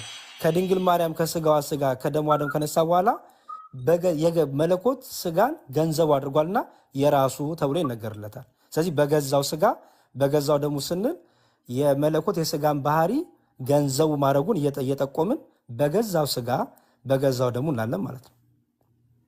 ወይ ቴፍራት እሺ፣ በገዛው ስጋው ነው ወይስ በገዛ ስጋው ነው? ውብ የሚል ቃል ተጠቅመሃል። ድጋሚ ልድገመው። ማርቲን ሄዶ እንዳመጣው አይነት ነው ያልከው። እሱን ለየልኝ። ልድገምልህ። ኧረ አንዴ ሶሎሞን ሚዩት አድርግ ፕሊዝ። ይኸውልህ ምንድን ነው ያልኩት መሰለህ? የሚስማኝ መለኮት ስጋን ሲዋሃድ ገንዘቡ አደረገ። የስጋን ባህሪ የስጋን አካል ገንዘቡ አደረገ። ሁለትነት የለም። ምክንያቱም ከዛ በኋላ ይህ የማርያም ስጋ ተብሎ አይነገርም። ለምን? ገንዘቡ ስላደረገው። ስለዚህ ምን እንላለን? በገዛ ስጋው በገዛ ደሙ ተሰቀለ፣ ሞተ፣ አፈሰሰ እንላለን። የማርያም ስጋ ተሰቀለ አንልም። ይልቁን ምናል ከማርያም ከነሳው በኋላ የገዛ ስጋው የገዛ ደሙ ይባላል ማለት ነው። ስጋና ደሙን ግን የነሳው ከማርያም ነው። ስለዚህ ስጋው የማርያም ሳይሆን የገዛ ስጋው ነው። ሐዋርያቱም የጻፉት በገዛ ደሙ። አይኔ ነው ያልኩት። አንተ አልክ አላልኩም? ያላልኩትን አልክ አላልኩም እኮ ያልኩት እንድገመው ታዲያ አድምጠኝ። አንተ በገዛ ስጋው ብሎ የሚለውን ቅድም የማርያም ስጋ ነው ስትል ነበረ፣ የማርያም ደም ነው ስትል ነበረ። አሁን በገዛው ስጋው ብሎ የሚለው የምትለዋትን ቃል ስላሻማኝ አላልኩም። እኔ ልድገምልህ ያልኩትን ልድገምልህ። መናገር ፈልገህ ነው? ድጋሚ ቀጠል፣ ችግር የለውም። ልድገምልህ። አይ ቲንክ በደንብ አልሰማኸኝም። ኦኬ ሶ ቃል ስጋ ሆነ ካልን መለኮት ስጋና ደም አጥንት የለውም፣ የመለኮት ባህሪ ስላልሆነ። ከድንግል ማርያም ግን ከስጋዋ ስጋ ከደሟ ደም ነሳ፣ ወሰደ። የራሱ ልክ የስጋን ባህሪ የስጋን አካል የራሱ መለኮት ገንዘቡ አደረገ፣ የራሱ አደረገ እንላለን። እኛ በአንድ ከሁለት አካል አንድ አካል ከሁለት ባህሪ አንድ ባህሪ ምናምን ስለሆነ የራሱ አደረገ። ስለዚህ ከዚህ በኋላ ሲጠራ በገዛ ደሙ በገዛው ስጋው እንላለን። ግን ከማን ወሰደው? ከድንግል ማርያም። ገንዘቡ ስላደረገው ደግሞ የራሱ ይባላል። የምትላትን ቃል ከተጠቀምክ ያሬዶ አደጋ ውስጥ ገባለህ። በገዛው ነው እያልክ ያለው። በገዛ ነው መጽሐፉ፣ በገዛ ነው የሚለው። በገዛ ስጋው ይኸውልህ። ውን ግን ተጠቅማለህ ያሬዶ። ውን አትጠቀመው። በገዛው ስላልሰማኝ ነው በገዛ ነው ያልኩት። ሪከርድ የተደረገውን ስማው ያሬዶ። በሌላ ቀን ይጠቅማል ለራስህ። እኔ እዚህ ጋር ቃላት ስህተት አግኝቼብህ ነው መስሎክ ሊሆን ይችላል። ልድገምልህ አሁንም። በሌላ ቀን ግን ስማው ከፈለክ ችግር የለውም። ልድገምልህ አሁንም። አሁንም ራሱ ነው የምደግመው። መለኮት አጥንት ስጋ ደም የለውም። ለመለኮት አጥንት ስጋ ደም ተብሎ ስለማይነገር ይህ ሰዋዊ ባህሪ ሰዋዊ አካል ስለሆነ መለኮት ቃል አካላዊ ቃል ወደ ድንግል ማርያም ሲመጣ አጥንት ስጋ ደም ይዞ አልመጣም። ከድንግል ማርያም ግን ስጋና ደምን አጥንትን ሲካፈል የሰውን ባህሪና የሰውን ስጋ ገንዘቡ አደረገ፣ የራሱ አደረገ። ስለዚህ ምን እንላለን? በገዛ ደሙ በገዛ ስጋው ሞተ፣ ተሰቀለ እንላለን። ግን ከየት አመጣው ስንል ከድንግል ማርያም ከስጋዋ ስጋ ከደሟ ደም ነሳ፣ ወሰደ እንላለን ማለት ነው። ኦኬ። ስለዚህ ጌታችን ኢየሱስ ክርስቶስ ልክ ነው። ከቅድስት ድንግል ማርያም በስጋና በደም ተካፈለ ብሎ የሚለው የዕብራውያን መልእክት መጽሐፍት ላይ የሰውን ተፈጥሯዊ ባህሪ ገንዘቡ ማድረጉን ምንም አያሻማም። የማህፀኗ ፍሬ መሆኑም ምንም አያሻማም። አሁን አልተካፈለም እኮ ስትል ነበር የሚቀድም። አድመጣኝ እኮ ይኸውልህ፣ ምንም አያሻማም። አንተ ያልከው የማርያምን ስጋ ቀጥታ ወስዷል፣ የማርያምን ደም ቀጥታ ወስዷል ነው ብለህ ያልከው። ከስጋዋ ስጋ እኮ አልተካፈለም። እንደማመጣ ያሬዲ ኖ አንተም ማስተካከላ ወይ አቋምህን ወቀው እኔ እኔ ያልኩትኝ በስጋና በደም ተካፈለ ብሎ የሚለው ቃሉ ለጥቅም የዋለው የሰውን ተፈጥሯዊ ባህሪ ገንዘቡ ማድረጉን ነው ብያለሁ እንጂ ቀጥታ የማርያምን ደም ቀጥታ የማርያም ደም ወደሱ ቀጥታ የማርያም ስጋ ወደሱ ሄዶ እየተበጨቀ የሚሆን ወይ ደግሞ እየተዘዋወረ ሄዷል ብሎ መጽሐፍ ቅዱስም አያስተምርም። እኔም እንደዚህ አላምንም። ጥሩ ጥያቄ ጠይቀኝ ብለኛል። ልጠይቅህ። ቆይ አድምጠኛ ልጨርሰዋ። እዚህ ጋር ልጨርስ ነው። እሺ ጨርስ። የሰውን ተፈጥሯዊ ባህሪ ገንዘቡ አድርጓል። አንተ ምንድን ያልከው? የማርያም ደም ቀጥታ ተካፍሏል፣ የማርያምን ስጋ ቀጥታ ተካፍሏል አልከኝ ስትለኝ፣ እንግዳው ቀራኒዮ ላይ የተቆረሰው ስጋ የራሱ የገዛ ስጋው ነው ወይስ የገዛ ደሙ ነው ወይስ የማርያም ደምና የማርያም ስጋ ነው ተብሎ ይባላል ብዬ አይ የገዛው ብሎ ነበረ ውን ተውኳትኝ በገዛ ደሙ ነው ብሎ ይላል። ስለማይከፈል መለኮት የሰውን ተፈጥሯዊ ባህሪ ስለወሰደ በገዛ ስጋው ሞተ ነው ብሎ የሚለው አልክ። ጥሩ ነው። ስለዚህ በገዛ ስጋው ከሞተ ያ ደም የማርያም ደም አይደለም። ያ ደም ያ ስጋ የማርያም ስጋ አይደለም። ያ ደም መለኮትነት የተዋሃደው የገዛ ስጋው ነው። ያ ደም መለኮትነት የተዋሃደው የገዛ ደም። የገዛ ስጋው ማለት ነው። የገዛ ማለት የራሱ ደም ማለት ነው። መለኮት እኮ የራሱ ደምና አጥንት የለውም በባህሪው። በእግዚአብሔር መንፈስ ቅዱስ መለኮታዊ ኪነ ጥበብ በድንግሊቱ ማህፀን ውስጥ ሲበጅስ የገዛ ስጋ የለው፣ የራሱ ስጋ የለው። ስለዚህ ስጋና አጥንት ደም በማህፀኗ ተፈጥሮለት ነው እያልክ ነው አንተ ነው ያልከው። እሱን እንዴ ምን ማለት ነው መበጀት ማለት ንገረኝ። ኖ መበጀት ብሎ የሚለውን በደንብ ስማኝ። የማርያም ስጋ አለ፣ የራሷ ስጋ አለ፣ የክርስቶስ ደግሞ ስጋ አለ። ከድንግሊቱ ማህፀን ዘርን ሲወስድ ማለት ነው። አንድ ይቅርታ፣ የማርያም ስጋ አለ፣ የክርስቶስ ስጋ አለ ማለት ነው። አልገባኝማ። አንድ እኮ ነው ብላችሁ የምትሉት እናንተ። የማርያም ስጋ ነው፣ ኢየሱስ ክርስቶስ ስጋ ነው። ያንተን የማርያም ስጋ አለ፣ የክርስቶስ ስጋ አለ። የኔማ እየነገርኩ እኮ ነው። የገዛ ስጋው ነው የሚለው። ያ ስጋ የራሱ ስጋ ነው። የክርስቶስ ስጋ አልከው ምንድን ነው? እሱን አስረዳኝ። አንተ ነህ የማርያም ስጋ ማለት የኢየሱስ ክርስቶስ ስጋ ነው። የማርያም ደም ማለት የኢየሱስ ክርስቶስ ደም ነው ያልከው። ራስህ ነው ያልከው ያሬዶ። እንዴ ራስን እኔ ላይ ለማላከክ ነው። ኦኬ የራሱ ስጋ በመጀመሪያ የማርያም ስጋ ነው አልክ። ከዛ ቀራኒዮ ላይ የሞተው ማደም ጠይቀህ አንተ እኮ ይመለስልኝ። እንደማመጥ ያሬዶ እንደማመጥ ልጠይቅህ እንጂ እኔ አጣይቀ እኔ ጥያቄ ታውቃለህ፣ በጥያቄ ያሬዶ ማለት ከዚህ በፊትም እኮ ጠይቀኝ። እኔ ጥያቄ ላይ ችግር የለብኝም። ያልኩን ልብ ብለህ ስማኝ።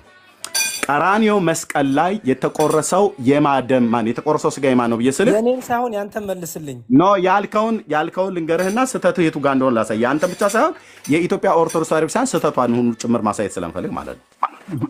ቃል በቃል ያልኩትን ንገራቸው። ጥሩ ኦኬ። ያንተንም የኦርቶዶክስንም ስህተት ለማሳየት ነው። ለምን እዚህ ጋር ቀራኒዮ መስቀል ላይ ይኸውልህ፣ አሁን እኔ የተናገርኩትን ቃል በቃል ልገምላቸው እኮ እኔ አንተ ያልከውን ነው የምደግምልህ። ምንድን ነው ያልኩህ? እኔ በመጀመሪያ ስጠይቅህ ምንድን ነው ያልኩህ? ቀራኒዮ ላይ የተሰቀለው ጌታ የተቆረሰው ስጋ የማ ስጋ ነው አልኩህ።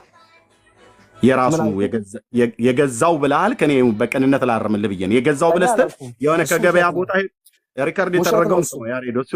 የገዛው ብሎ የሚለው 1500 ሰው ፊት ላይ ተናገርከው። አትዋሽኝ አላልኩም። የገዛው ነው ያልከው።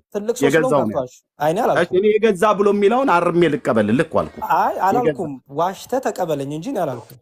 ኦኬ ያሬድ፣ ኦኬ ልተው። እሺ ይኸውልህ ሪከርድ ስለተደረገ ሰዎች ሁሉ ይሰሙታል። አንተም ስማው። ለወደፊት የምትላትን ቃል ተጠቅመሃታል። የገዛው ብለህ ስትል ኖ አታምታታ ኤርሚ አታምታታ።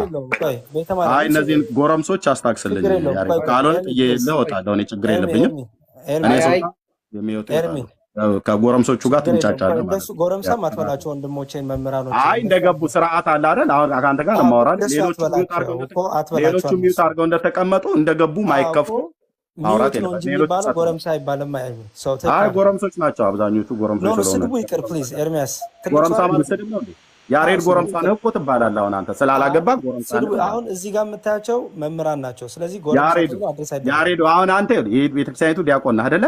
ያሬድ ጎረምሳ ነው ብዬ ግን ስድብ ማለት አይደለም። ጎረምሳ እኔ አንተን ጎረምሳ አላልኩም። ጎረምሳ ነብይ አዲስ አላደረገም። ኤርሚያስ ጎረምሳ ብለህ ብትለኝ እድሜ እዛ አካባቢ ላይ ጎረምሳ ብትለኝ ደስ ይለኛል። እኔ አይደለም እኔ እንደዚህ አላደረኩም። ችግር የለውም። ይሄ ኦፔን እንዳያደርግም ስድብም አይደለም ግን እሺ ወደ ጥያቄያችን እንመለስ። ቀራኒዮ ላይ የተቆረሰው የማርያም ደም ነው ብላ የኢትዮጵያ ኦርቶዶክስ ተዋሕዶ ቤተክርስቲያን ታምረ ማርያም ላይ ትናገራለች። መቅደም ላይ መልስልኝ። የፈሰሰው የማርያም ደም ነው ብላለች። ጥሩ እኔ ምን አልኩኝ? ያንተማ በመጀመሪያ ያልከኝ ልንገርህ። በመጀመሪያ የማርያምን ስጋና ደም ቀጥታ ተወስዷል ብዬ ስለ አዎ አልከኝ። ከዛ ቀራንዮ ላይ ግን የፈሰሰው የማደም ነው ብዬ ስለ የገዛ ደሙን ነው የገዛ ስጋውን ነው አልክ። ስለዚህ የገዛ ደሙን የገዛ ስጋው ብለህ ካልክ ያሬድ ቀስ እያልክ የገዛ ደሙን ሲል የገዛ ስጋው ሲባል ምን ማለት ነው ያብራራውልህ። ምን ብዬ አብራራውልህ? የራሱ ስጋ ነው ያልከኝ። ምን ብዬ አብራራውልህ? የገዛ ማለት ምን ማለት ነው ያብራራውልህ። ራስህ ተናገረው መልሰህ። እንግዲህ አየህ ዋሽተሃል ማለት ነው ኤርሚያስ። ምኑን ዋሻለሁ? ምኑን ዋሻለሁ? አየህ 3 4 መልሼ ለምን ዋሻለሁ ብራዘር? ለምን ዋሻለሁ? በውሸት እኔ ሰይጣንን አላገለግለውም፣ እኔ እግዚአብሔርን ነው የማገለግለው። ለምን ዋሻለሁ? ንገር ኤርሚ ንገር። ኧረ እኔ አልዋሻሁም ብራዘር። አንተ ያልከው በመጀመሪያ የማርያም ደም ነው ብለህ ካልክ በኋላ ቀራንዮ ላይ የፈሰሰው ማን ነው ብዬ ስለ የገዛ ደሙ አልክ። የገዛ ደሙ ከሆነ ኢየሱስ የያዘው ስጋ የማርያም ስጋ አይደለም ማለት ነው። ስለዚህ የገዛ ደሙ ኢየሱስ የያዘው ደም የራሱ ደም ነው እንጂ የማርያም ደም አይደለም። የራሱ ስጋ እንጂ የማርያም ስጋ አይደለም።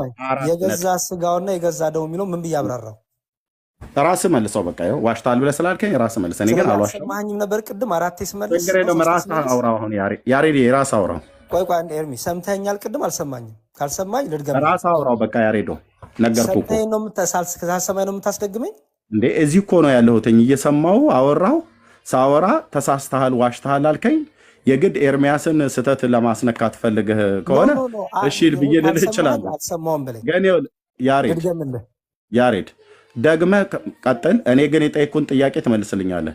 ኦርቶዶክስ ቤተክርስቲያን ቀራንዮ መስቀል ላይ የፈሰሰው የኢየሱስ ደም ሳይሆን የማርያም ደም ነው ትላለች። ቀራንዮ ላይ የተቆረሰው የማርያም ስጋ ነው ብላ ትላለች። ስለዚህ የገዛ ስጋው ነው ብለው የሚሉት ሐዋርያቱ የተናገሩት ሁሉ ዋሽ ነው።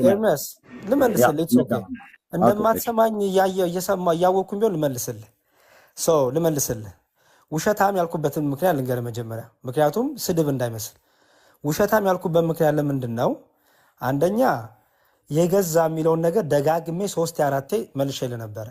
እዛች ጋር ግን ፖይንት ስላለች ማንሽ ማድረግ አልፈለግም። እኔ ግን እነግርሃለሁ። ኦኬ ምንድን ነው ያልኩት? ታምረ ማርያም ምናምን ጨምሬ እነግርሃለሁ። ኦኬ ሰው በደንብ ስማኝ። ኢየሱስ ክርስቶስ ወይም ቃል አካላዊ ቃል መለኮት ማለት ነው። ምክንያቱም ቅድመ ዓለም መለኮት ነው፣ ድህረ ዓለም መለኮት ነው። ድህረ ዓለም ግን ልጨርስ አንዴ ልጨርስ። እኔ መለኮት ላይ ጥያቄ የለኝ እኮ ነው። ቅድመ ዓለም ላይ ምን መሄድ ያስፈልጋል? ልጨርሳ እኔ የመለኮትነቱ ላይ ጥያቄ የለብህም። ኤርሚያስ ለምን አትረጋጋም? ቅድም መለኮት ስጋ የለውም የገዛ ስጋ የራሱ የሆነ ስጋ የለውም እያለ ሲመልስልህ አልነበር? እንደ ደጋግሞ ያሬዶ ቴንኪው በጣም ነው የማመሰግነው። እኔ አንተ ቤትን በምከፍት ሰዓት ያሬዶ ልብ ብለህ ስማ ያሬዶ፣ አንተ ቤትን በምከፍት ሰዓት ያሬዶ አንተ ቤትን በምከፍት ሰዓት አንተ ቤት እመጣለሁ። መድኃኒዓለም ምስክሬ ነው። አንተ ቤት እመጣለሁ። የጀመረውን ሀሳብ እንጨርስ ነው በቃ። እኔ እንደዚህ 18 ጊዜ ማይክ እየከፈተ ከማንም ጎረምሳ ጋር አልታገልም። ይቅርታ አድርግልኝ። ኧረ ተው እባክህ። እያንዳንዳችሁን በዚህ ትምህርት ላይ ልብ ብለህ ስማኝ ማለት ስድብ ልጀምር ነው ደግሞ ወጣ። ኦኬ ኤርሚያስ እንደዚህ ግርግር ይወዳል ለመውጣት። በጣም ታግሽ የማወራው እውነቱ እንዲወጣ ስለምፈልግ ነው። እንደምታዩት ነው። እና በደንብ ታግሰን ካላወራን ምንፍቅናው ትምህርት አያወጣም፣ ክህደት ትምህርቱ አያወጣም። እና እንደዚህ ግርግሩን ይወዳታል ለመውጣት። ኤኒዌይስ ድጋሚ ለ6ኛ ለ7ኛ ጊዜ ልመልስ። እሺ ምንድን ነው ያልነው? አሁን ድገመው እንግዲህ። ጴንጤዎችም ተማሩ፣ ኤርሚያስም ተማር እንግዲህ። ምክንያቱም አይ ቲንክ አታውቀውም ያለውን ነገር ማለት። ስለዚህ ኦርቶዶክስን አውቃታለሁ የሚለው ነገር ሁሉ አሁን ያየሁት ነገር ውሸት ነው። በተለይ ስጋዊን አታውቀውም ማለት ነው። እኔ በቅርቡ እንዲሁም ከስጋዋ ስጋ ነስቷል፣ ከደሟ ደም ነስቷል እያልክ ስትሰብክ እኮ ሰምቼ ወይ ለውጥ እያልኩ ነበረ። ዛሬ ደግሞ ጭራሽ የሰው ተፈጥሮ ባህሪ ነው እንጂ እንትን ያለው። ከዛ ደግሞ አበጀው መንፈስ ቅዱስ ስጋና አጥንቱን አበጀው፣ ደሙን አበጀው ነው። እንግዲህ ይህን ትምህርት ስሙ። የሰው ተፈጥሮ ባህሪ ነው ከእሷ የተካፈለው። ስጋና ደም የሚለው የድንግል ማርያም ስጋና ደም ማለት አይደለም። የሰው ተፈጥሮ ባህሪ ወሰደ፣ ከዛ ስጋና ደሙን መንፈስ ቅዱስ አበጀው ያለው። እንግዲህ ይህን በደንብ ያዙ። እኔ ምን አልኩ? ቃል በመጀመሪያ ቃል ነበረ። ቃል መለኮት ማለት ነው። አካላዊ ቃል ማለት ነው። አካላዊ ቃል ስጋና አጥንት ደም የለውም። ምክንያቱም ይህ የመለኮት ባህሪ አይደለም። መለኮት አይያዝም፣ መለኮት አይጨበጥም፣ መለኮት አይገረፍም፣ መለኮት አይደማም። ይህ የሰው ባህሪ ነው። የመለኮት ባህሪ ሁሉን ቻይነት፣ አምላክነት፣ ረቂቅነት፣ ኃያልነት፣ ፈጣሪነት፣ እነዚህ ሁሉ የመለኮት ባህሪ ናቸው። ቃል መለኮታዊ ባህሪ፣ መለኮታዊ አካል፣ አካላዊ ቃል ያለው በባህሪው ደግሞ እግዚአብሔር መለኮት የሆነ ከዛ ቃል ሲመጣ ወደ ድንግል ማርያም ስጋና አጥንት ደም ይዞ አልመጣም። ሊመጣም አይችልም። ለምን? መለኮት ነው። ሰው ደግሞ አለ። ምን ያለው? ስጋና አጥንት ደም ያለው ሰው ደግሞ ድንግል ማርያም አለች። ስለዚህ ቃል ስጋ ሲሆን ከድንግል ማርያም በተዋህዶ ስጋ ሲሆን ምን አረገ? የሰውን ባህሪ፣ የመለኮት ባህሪ፣ የሰውን ባህሪ ገንዘቡ አደረገ። ስለዚህ ምን ተባለ? ፍጹም ሰው። የስጋን ባህሪ ባህሪው ሳያደርግ የስጋን አካል አካሉ ሳያደርግ እንዴት ነው ፍጹም ሰው የምትሉት እንዴ? እንዴት ነው? በስጋና በደም ተካፈለ ማለት የሰውን ተፈጥሮ ባህሪ ወሰደ ማለት እንጂ ስጋና ደም ተካፈለ ማለት አይደለም የሚል ምንፍቅና። ኦኬ፣ የሰውን ተፈጥሮ ባህሪ ወሰደ ለማለት እኮ የሰው ተፈጥሮ ባህሪ ስጋና ደም ነው አይደል? ስጋና ደም ሳይወሰድ የሰው ተፈጥሮ ባህሪ ወይም ሰው ይሆናል እንዴ ክርስቶስ? አያችሁ፣ ምንፍቅናው ጥጉ ክደቱ እዚህ ድረስ ነው። እንግዲህ ለዚህ ነው ልዩ ልዩ ኢየሱስ አላቸው ምን ነው። ለዛ ነው አዲስ ኢየሱስ በአድ ኢየሱስ አላቸው ምን ነው ማለት ነው። ከዛ ምን ሆነ? ይህ መለኮት አይገረፍም፣ መለኮት አይሰቀልም፣ መለኮት አይደማም። ፍጹም ሰው በመሆኑስ የሰውን ባህሪ ባህሪው አደረገ። ስለዚህ ምን ተባለ? የድንግል ማርያምን ከስጋዋ ስጋ ከደሟ ደም ነስቶ የሰውን ባህሪው ባህሪው አደረገ፣ የሰውን አካል አካሉ አደረገ። ከሁለት አካል አንድ አካል፣ ከሁለት ባህሪ አንድ ባህሪ። ፕሮቴስታንቱ ምን ያምናል? ከሁለት አካል አንድ አካል፣ ከሁለት ባህሪ ሁለት ባህሪ ሆኖ ነው የቀረው በፕሮቴስታንቱ። እኛ ጋር ግን እንደዛ የለም። ይህ የልክ መለኮት ሰው ሲሆን ቃል ሰው ሲሆን ሁለትነት የለም። በተዋህዶ ማን ተብሎ ይነገራል? ስግው ቃል ተብሎ ይነገራል። ስለዚህ ማን ተሰቀለ ቢባል ማን ነው የሚባለው? እኔ ልውጣ። እግዚአብሔር ይስጥልኝ፣ እግዚአብሔር ያክብርልን። አሪፍ ውይይት ነበር። ያሬድ ይቅርታ እሺ፣ በማር ስለገባሁብህ ሌላ ቦታ ስለሆንኩ ዝም ብዬ ከመውጣ ብዬ ነው። በጣም ነው ደስ ያለኝ እንደዚህ ስታስሮጧቸው ማየት በጣም ደስ ይላል። እግዚአብሔር ይመስገን። ከወንጌል መራቅ ማለት ኦንሊ ጂሰስ መሆን ማለት እንግዲህ እንደዚህ ነው። እነ ኤርሚ ኦንሊ ጂሰስ ሆነዋልና ለምዳቸው በደንብ የተገፈፈበት ነው። እግዚአብሔር ያክብርክ ያሬድዬ። ሰላም ሁኑልኝ ሁላችሁንም ፕሮግራም ላይ ስለሆንኩ። እሺ፣ አሜን አሜን። እኔ ፕሮቴስታንቶቹ እነ ኤርሚያስን ሌሎቹም ኦንሊ ጂሰሶች ጋር ምን ብለው እንደሚከራከሩ እንግዲህ ከዚህ በኋላ ኦንሊ ጂሰሶች ጋርማ በቃ ኑ ነው የሚሏቸው። እንዴ አሪፍ ኑ ነው የሚሏቸው። ምክንያቱም ኦንሊ ጂሰሶች ተካፈለ ብለው ያምኑ፣ ከድንግል ማርያም ከስጋዋ ስጋ ተካፈለ ብለው ያምኑ። ይኸው አበጃጀው አለ እኮ ስጋና አጥንቱን አበጃጀው እኮ ነው ያላቸው ኤርሚያስ። ስለዚህ ኦንሊ ጂሰሶች ጋር ምን ብላችሁ ነው የምትከራከሩት? አሁን እናንተም ኦንሊ ጂሰስ ከሆናችሁ አንዴ ካልቪን አንዴ ኦንሊ ጂሰስ እየሆናችሁ አስቸገራችሁን። ኤኒዌይስ እሱ የእናንተ ችግር ነው፣ ራሳችሁ ፍቱት። ኦንሊ ጂሰሶች ግን ዛሬ በቃ በጣም ነው ፓርቲ የሚያደርጉት። ኦኬ ልጨርስ። ስለዚህ ምን ሆነ? ሲሰቀል ታዲያ ምን ተባለ? በገዛ ደሙ አዳነን፣ በገዛ ስጋውን ቆረሰልን፣ የገዛ ደሙን አፈሰልን። ምን ማለት ነው? የገዛ ስጋው የገዛ ደሙ ማለት ነው። ቃል ስጋ ሲሆን ከድንግል ማርያም የነሳው ስጋ ከድንግል ማርያም በነሳው ደም የሰውን ባህሪ ባህሪው አደረገ። የሰውን ባህሪ ወይም የስጋን ባህሪ ወይም የስጋን አካል ገንዘቡ አደረገ፣ የራሱ አደረገ ማለት ነው። ሁለትነት የለም ማለት ነው። ችግሩ እነ ፕሮቴስታንት ጋር ሁለት ባህሪ ብለው ስለሚያምኑ ይህ የመለኮት ይህ የስጋ ብለው ስለሚያምኑ፣ እኛ ግን እንደዚህ ስለሌለ አንድነት ስላለ የሰውን ባህሪ ወይም የስጋን ባህሪ የስጋን አካል ገንዘቡ አደረገ፣ የራሱ አደረገ። ስለዚህ በገዛ ደሙ ተሰቀለ፣ ደሙን አፈሰሰ፣ በገዛ ስጋ ተሰቀለ እናለን። ምን እያለት ነው? ምን ማለት ነው? ከድንግል ማርያም የነሳውን ስጋና ደም ምን አደረገው? የገዛ መለኮት የገዛ ገንዘቡ አደረገው ማለት ነው። ፍጹም ሰው የተባለው ለዛ ነው። ፍጹም ሰው ፍጹም አምላክ የተባለው አያችሁ። ስለዚህ የገዛ የሚለውን እስቲ አብራራልኝ እኮ ለዛ ነበር መብራት አልፈለገም። ለምን የገዛ የሚለውን ሳብራራ ምን ስላልኩኝ ከተዋህዶ በኋላ ሁለትነት የለም። መለኮት የስጋን ባህሪ ገንዘቡ አድርጓል፣ የራሱ አድርጓል። መለኮት የስጋን አካል ገንዘቡ አድርጓል፣ የራሱ አድርጓል። ስለዚህ ምን እንላለን? በገዛ ስጋው በገዛ ደሙ እንላለን። ኦኬ። ታዲያ ታምረ ማርያም ላይ ማለት ነው። ኦፍኮርስ መለኮት ስጋና አጥንት ደም የለውም። ከድንግል ማርያም የወሰደውን ደም አፈሰሰልን እንዴ? ከድንግል ማርያም የወሰደውን ስጋ ቆረሰልን እንላለን እንጂ በማህፀኑ ስጋና አጥንት ደም ተፈጥሮ የሚል ክደት ዛሬ ሰምታችኋል። አበጅቶ እግዚአብሔር አበጃጀለት ስጋና ደም አጥንትን የሚል የኦንሊ ጂሰስ ትምህርት እንግዲህ ሰምታችኋል። እንግዲህ ኦንሊ ጂሰሶች ምን ብላችሁ እንደምትናገሩ እግዚአብሔር ይርዳችሁ። ጨርሻለሁ። ሀሳብ ስቶ ሌሎቻችሁ እግዚአብሔር ይስጥልኝ። መዝሙረ ይቅርታና በጣም የገረመኝ ስለሆነ ነውና መጀመሪያ ሁላችሁም ሰላም ክርስቶስ ከእናንተ ጋር ይሁን። አሁን ቤዚካሊ ኤርሚያስ ጀስት ያው ሁሉንም ፕሮቴስታንት ይወክላል ብለን አናስብም እና ምናልባት ሌሎች የፕሮቴስታንት አስተማሪዎች ካሉ ዛሬ ያርሙታል። ማረም ካለባቸውም ዛሬ ነው የሚያርሙት። ምክንያቱም ይሄ ሰው በፍጹም በነገረ ስጋዊ የሚባል እውቀት እንደሌለው ነው እዚህ ጋር ያየነውና ስለ ነገረ ስጋዊ ስናወራ ስለ መለኮታዊ አካል እና ስለ ስጋዊ አካል፣ ስለ መለኮታዊ ባህሪና ስጋዊ ባህሪ ቤዚካሊ እነዚህን አራቱን ነገሮች ማወቅ አለብን። እግዚአብሔር ያሳያችሁ ኤርሚያስ መለኮታዊ አካል እና መለኮታዊ ባህሪ ምን እንደሆነ አያውቅም። እስካሁን ሲናገር የነበረው እኔ እንደውም እኔ መሀል ይሄን ሰው እንዲቆይ ምን ብዬ ላስተምረው እያልኩኝ ነበርና በጣም የሚገርም ነበረ። መለኮታዊ አካልን ወደ መለኮታዊ ባህሪ ለመለኮታዊ አካል፣ ስጋዊ ባህሪ ለመለኮታዊ አካል፣ ስጋዊ አካልን ለመለኮታዊ ባህሪ እየሰጠ በጣም ውዝግብግብ ያለ ወሬ ሲያወራ ነበርና እኔ እንግዲህ 800 ሺህ ብር አውጥታችሁ ኦርቶዶክስን ተሳደብላችሁ መጽሐፍ የገዛችሁለት በጣም ነው ማዝነው። እግዚአብሔር ከእናንተ ጋር ይሁን። እስኪ በእውቀት ጠና ያለ ሰው እንትን ብትከተሉ ደስ ይለናል።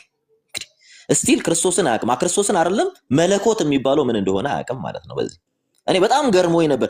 ዝም ያልኩት እኔ እንዳይረብሽ ስለፈለኩ ነው። መሀል ላይ እየገባው ዝም በል ስለው የነበረው ምንም ምስጢረ ስጋዊ ላይ ምንም የሚባል እውቀት የለውም። እግዚአብሔርን ነው የምላችሁ። እያወራ ያለውን ነገር ራሱ መልሳችሁ ላኩለት። ጴንጤዎች መልሳችሁ ላኩለት። መለኮታዊ ባህሪና ስጋዊ ባህሪ ልዩነቱ ምንድነው? መለኮታዊ አካልና ስጋዊ አካል ልዩነቱ ምንድነው? በምንድነው የምትከፍላቸው ብላችሁ ጠይቁት።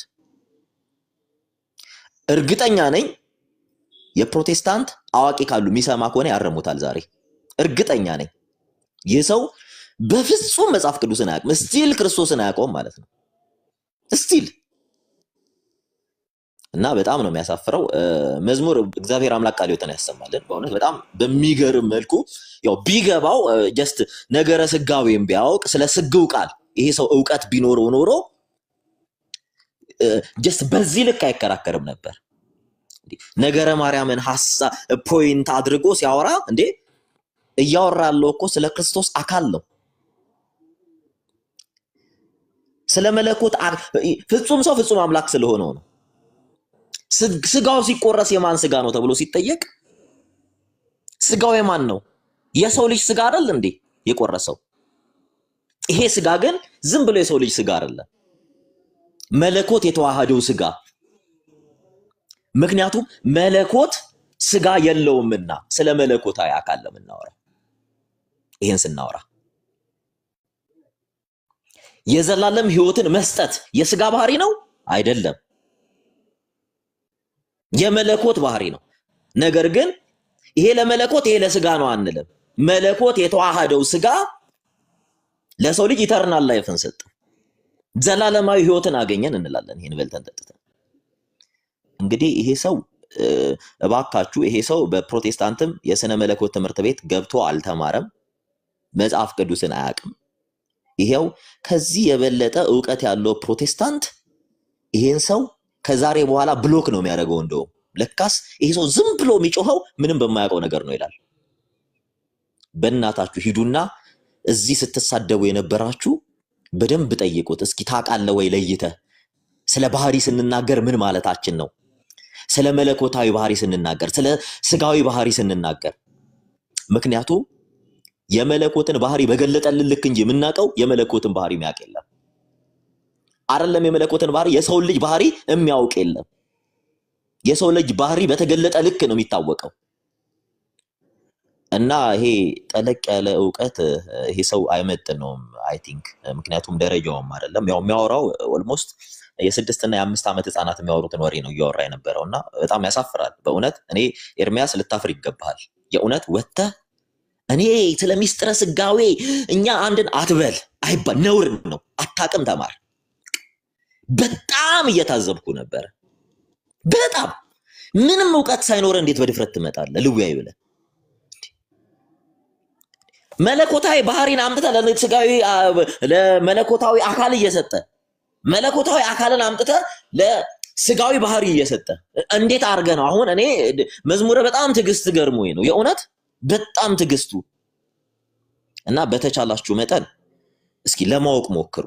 ስታውቁ የእውነት ሚዛን ላይ ታወጣላችሁ። ሚዛን ላይ ስትመዝኑ ኤርሚያስ ብዙ ሰውን እንዳታለለ ይገባችኋል። አይደለም ገድልን መጽሐፍ ቅዱስን እንደማያውቅ ዛሬ እንድታውቁ እንፈልጋለን። ይሄንን ነው እኛም የፈለግነው።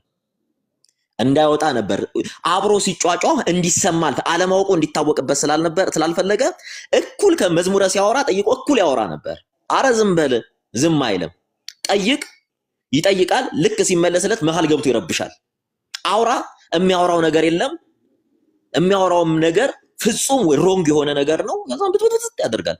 እና እባካችሁ ተመለሱ ፕሮቴስታንቶች፣ እባካችሁ ህሊና ይኑራችሁ። የሰው ልጆች ናችሁ እና መዝኑት። እዚህ አጠቃልና ሌሎችን ሐሳብ ሰምቼ ልውጣ። ለሊት ሆኖብኛል እኔ ጋር። እሺ መዝሙረዬ እግዚአብሔር አምላክ ጸጋውን ያብዛልን። የእውነት በጣም ተምረውበታል ብያለሁ። መማር የፈለጉ ፕሮቴስታንቶች ዛሬ ተምረውበታል። መማር የፈለጉ ነገር ግን አእምሮን የዘጋ ሁሉ ዛሬ አይደለም ክርስቶስ በአካል መጥቶ ቢያወራቸው እኚህ ሰዎች እንዳይገባቸው ልባቸውን ስለሸፈኑት አይገባቸውም። እግዚአብሔር አምላክ ልባችሁን ይክፈትላችሁ። ሌላ ምንም አንልም። ቃለ ሕይወት ያሰማልን። እሺ አሜን አሜን። ዲያቆን ሐሳብ ስጡ። እንግዲህ ትልቁ እንደሰጡ የምፈልገው ነው ሐሳብ ከድንግል ማርያም የሰው ተፈጥሮ ባህሪን የወሰደው እንጂ ከስጋና ደምን አልተካፈለም ብሎ ከዛ ስጋና ደምን ከየት አመጣው ስለ ምንድነው ያለኝ? አበጃጀው፣ እግዚአብሔር አበጃጀው ነው ያለው። አበጃጀው ማለት እንግዲህ ፈጠረለት ማለት ነው። ሌላ ምንም ቃላት የለውም። ስለዚህ ይሄስ ምን ማለት ነው? እንዴት ነው የምታዩት? በጣም ትልቅ ክህደት ስለሆነ የኦል ጂሰስ ትምህርት ነው ባይዘወይ እነሱም ስጋና ደምን አልተካፈለም ብሎ ስለሚያምኑ ማለት ነው። ስለዚህ እዚህ ላይ ማሳብ ስጡ። ዲያቆን ቀጥል ነው ኮነት እግዚአብሔር ይስጥልን። ዲያቆን ቃለ ሕይወት ያሰማልን። በእውነት ቃለ ሕይወት ያሰማልን። ያው እኔ ገረመኝ ወደኋላ እንመልከት እስቲ። ሲከራከር የነበረበት ቴዎቶኮስ በሚል ጊዜ ሐሳብ ተነስቶ ነበረ። ቴዎቶኮስ የአምላክ እናት እመቤታችን ቅድስት ድንግል ማርያም የአምላክ እናት ነች ብለን ስንነሳ ስንናገር ያኔ እሱ ክርክር ነበረ በመሃላቸው። ግን ወደዚህ ወደ ቴዎቶኮስ የሚለው ሐሳብ መጥቷል። የአምላክ እናት ትባላለች ምናምን ብሎ እያለ አንድ ነን እያለ ነበረ። ግን ሳይገባው ነው ማለት ነው። ሳይገባው ቴዎቶኮስ የአምላክ እናት እንዴት እንደሆነ አልገባውም ማለት ነው። የአምላክ እናት እንዴት እንደሆነች አልገባውም። ያው ዝም ብሎ ያው እኛ ከኦርቶዶክስ ጋር ተመሳሳይ ነን ብሎ ያው የራሱን ስራ ለመስራት ነው። ኦኬ በመጽሐፍ ቅዱስ የያዘውስ የአብርሃምን ዘር እንጂ የመላእክትን ዘር አልያዘውም ነው ያለው። ኦኬ ይህን ዘር ከማን ነው የተካፈለው? የሰውን ባህሪ ተካፈለ ማለት ምን ማለት ነው? ሰው ስንት ባህሪ አለው? 7 ባህሪያት አለው። 3 ባህሪያት ነፍስና 4 ባህሪያት ስጋ አለው። ኦኬ ይህንን ባህሪ የወሰደው የተካፈለው ከማን ነው? ስጋን የተካፈለው ደምን የተካፈለው ከመቤታችን ቅድስት ድንግል ማርያም። ኦኬ ተካፈለ። ከተካፈለስ የራሱ የገዛ አደረገ፣ የራሱ አደረገ እንዴ? እኛ እኮ ከእናት አባቶቻችን እንወለዳለን። ከዛ በኋላ ከተወለድን በኋላ የራሳችን ግን ከየት ነው የተካፈልነው? ከእናትና ከአባታችን። ይልቅ ደግሞ ለመለኮት ሲነገር መለኮት ከመጀመሪያውኑ አጥንት ደም የለውም፣ ስጋ የለውም።